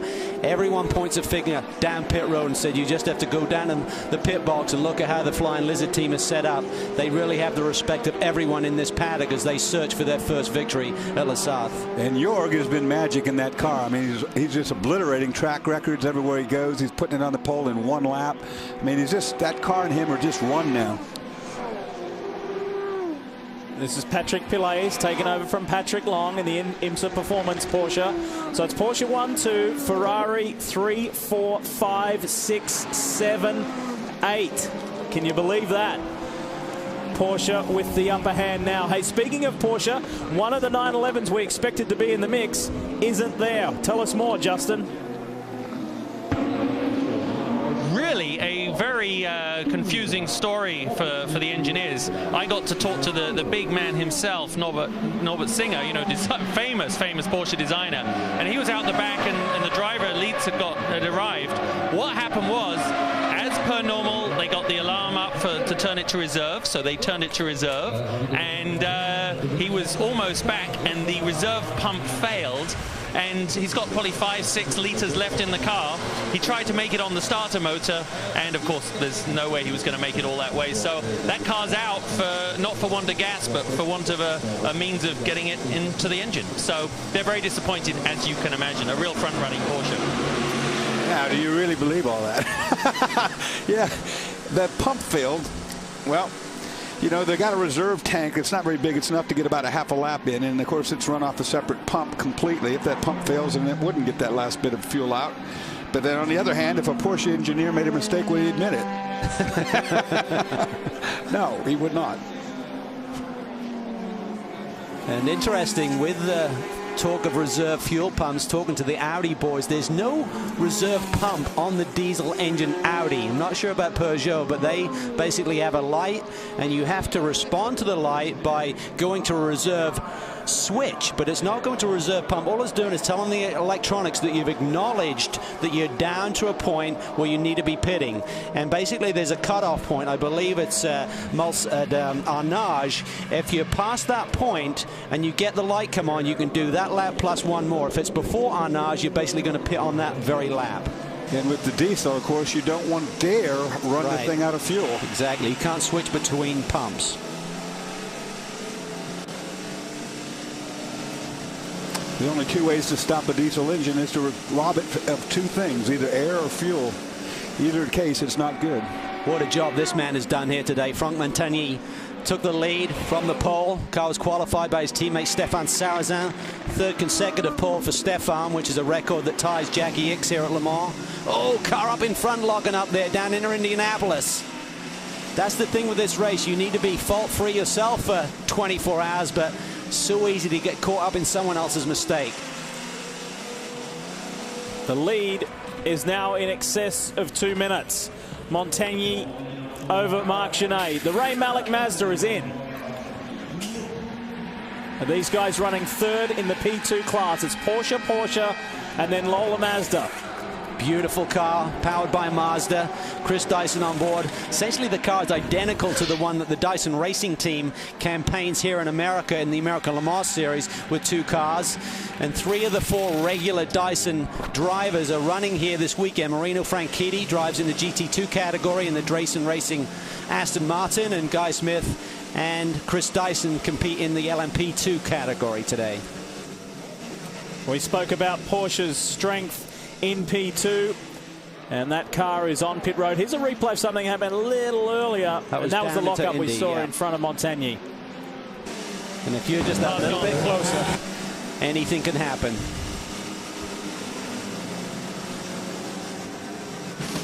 So the top 4 cars on the lead lap at the moment: Montagny, Gené, and then the Audi pair of McNish and Werner.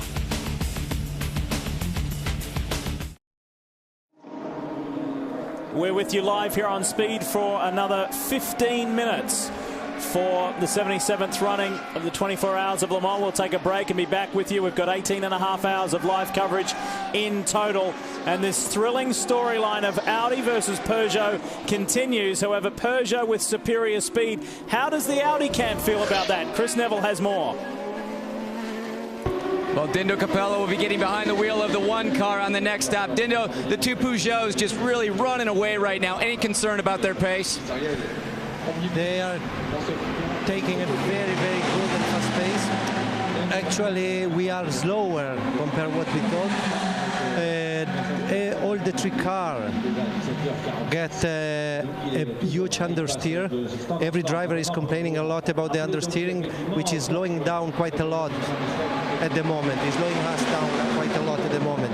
At the moment, we are struggling to go around 30, which should be an easy lap time for us, even in traffic. But at the moment, we are struggling to reach 330, sorry. And the Peugeot can set even some 326, 327, even after 2 or 3 stints. That is a quite fast pace, but from the other side, I think our pace must be faster because we are slower than. We saw the damage to the 1 car when McNish came in that last time. What happened to the nose? I heard him shouting in the radio because the car which was between him and the Peugeot behind the pace car at the restart, he just did not start, and he had to brake very, very hard in the 4th chicane, and he touched with his nose the tail of the car in front. But he could not understand why the driver in that car didn't accelerate at the restart, and that also it cost some time to us because we lost some front downforce, which was already a big problem before. Then after changing the nose, the downforce was back to a normal value, but he's still struggling quite a lot with a huge understeer. Thanks, Dindo. Good luck. What do you have, Justin? Well, Le Mans is a legendary place, and I found the biggest legend, the man of all, Stirling Moss, Sir Stirling Moss, standing here in the Stracker pits with Peter Hardman. Now, Stirling, you did this race 8 or 10 times, but as you said, it was when cars were probably pretty terrifying to drive. The trouble, it wasn't that they were terrifying as much as the damn things weren't that strong. And to me, 24 hours is too long. I mean, I love racing. I'm a racer, I'm not a driver. So to get out there and race like they do now, I think it's fantastic. But then they took off 600 revs. You had to be careful. You don't break the car, and it wasn't fun, you know. So now when you look at the pace of these modern day, there's Formula One drivers in pretty much all the Peugeots and Audi's ex-Formula One drivers, you look at it and you must be, I mean, quite blown away by the way technology has evolved to the point they can do it like a 1 hour sprint race. Yeah, well, you see, nowadays these cars are so strong that they really thrash them all the way. It's amazing to me that they'll take that. But that's what makes it a great sport. And this now becomes, to me, well, you know, one of the great race as well. Well, I think all our fans would like to know that Sir Stirling was actually racing himself yesterday, and who'd have thought that at the tender age of 46? Well, there you are. The car went very well. I'm glad to say we got 3rd in the class, and I'm very happy with it. Well, it's nice standing here with Peter. Peter, good luck. Back to you guys.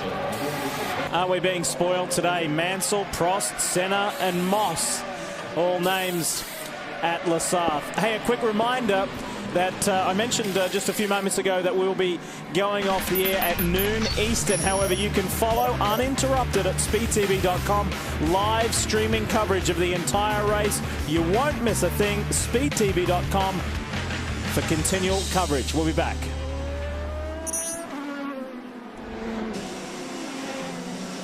Can the Peugeots be caught is the question that needs to be answered.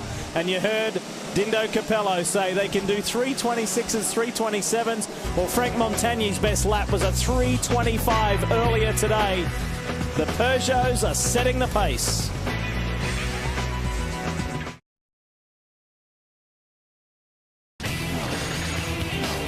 Speed's coverage of the 24 Hours of Le Mans is brought to you by Mazda. On any given weekend, there are more Mazdas road raced than any other brand.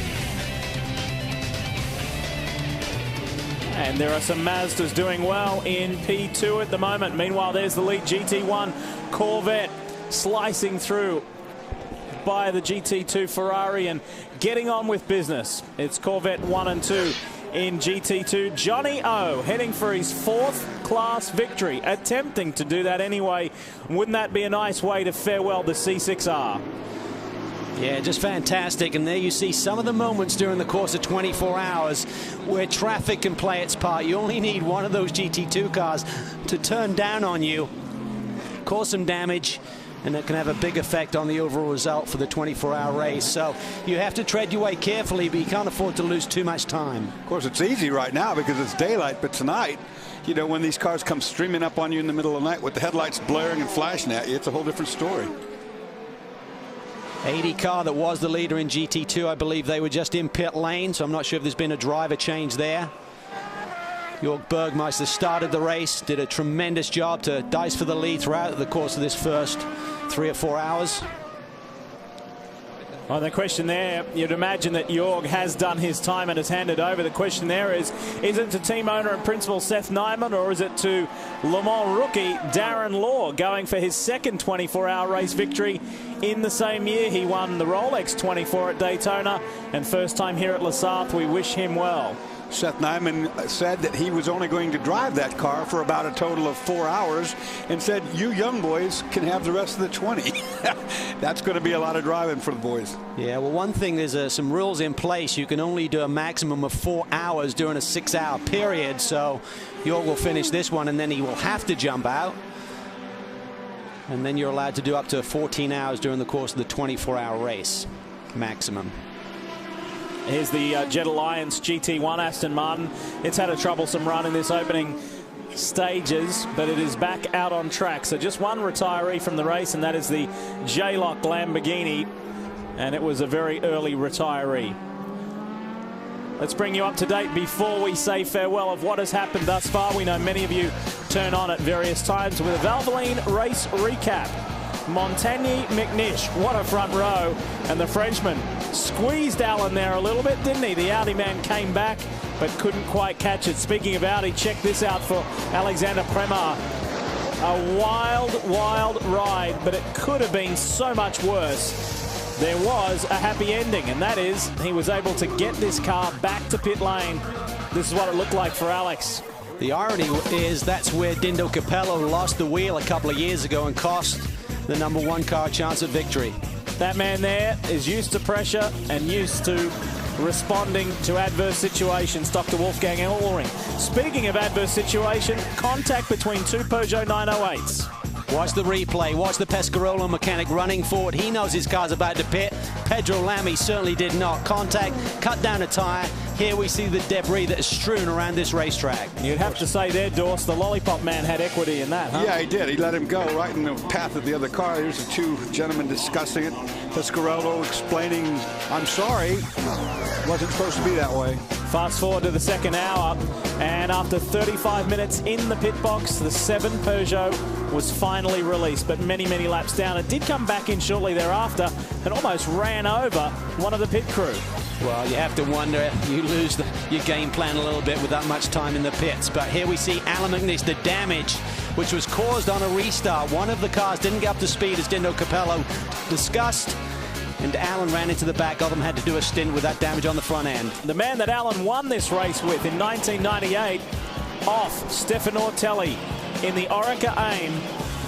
But there's a happy ending to that. He was able to get back to pit road as well. All race long, it has been the 8 Peugeot of Montagny. Jos Verstappen comes in for a stop in the 008. It's Jos's first time in P1, and it's only his second time here at Le Mans. And like Alex Wurz some years ago, he's batting 1,000. His first Le Mans appearance last year, and he won on debut in LMP2. Well, he was in a tremendous scrap with Thomas Enger in the 007 Aston. They were less than a second apart from one another. And both those guys have had testing crashes in the Astons this year. Jos just recently, in one of their final prep runs for Le Mans, had a major brake problem, as he discussed with us, Lee, in terms of braking for one of the ultra-fast corners at Monza. And Thomas Enger had a big crash at Ricard, I believe it was, in one of the early season tests. This is the 16 of Bruce Ioane, bringing the second Pescarolo to its pit box. They're having a good smooth run so far. They're just outside the top 10 overall and in LMP1. We will keep an eye on this car. It's brand new for 2009. And we'll see how we go. There's such a long way to go. Let's bring you up to date with P1 at the moment, Dorse. You see it right there, Bourdais, Montagny. The speed of the Peugeot is unbelievable. They just set the pace and they have not looked back. First Audi in third place there. From P1 to P2, let's show you the top runners in our second prototype class. Porsche is the storyline there, Cal. Well, that's as we expected. They're running lap times about 3 to 4 seconds faster than the rest of the pack. And last year we said, can they finish? Well, they did last year, 1-2. It looks the same. By the team's own admission, Corvette really don't have a lot of competition here, but they aim to go out on top in a faultless performance. The battle here really is between the sister cars, the 63 and 64. And our fourth and final class in GT2, this is anybody's. Yeah, anybody's is right now, being led by the Porsche, but there's more Ferraris out there than there are Porsches, and that's going to be interesting throughout the night. And that classic, that timeless battle between Porsche and Ferrari continues. Well, it's time for us to break away from our live coverage from Le Mans for a little while. We'll be back at 4:30 p.m. Eastern. We'll bring you another 5.5 hours from Le Sav. Remember to go to speedtv.com for live streaming. You won't miss a thing, and you can follow it as closely as you like. Coming up next on Speed, live coverage of NASCAR Sprint Cup final practice from Michigan. Well, this classic race has already given us some magical moments. What is to come? SpeedTV.com for live streaming to keep you up to date. We will see you back at 4:30 this afternoon East Coast time. 4:30 this afternoon East Coast time. Speed's live coverage continues. On behalf of the entire team, it's been fabulous bringing you the opening hours of the 77th running of the 24 Hours of Le Mans. We'll see you later this afternoon.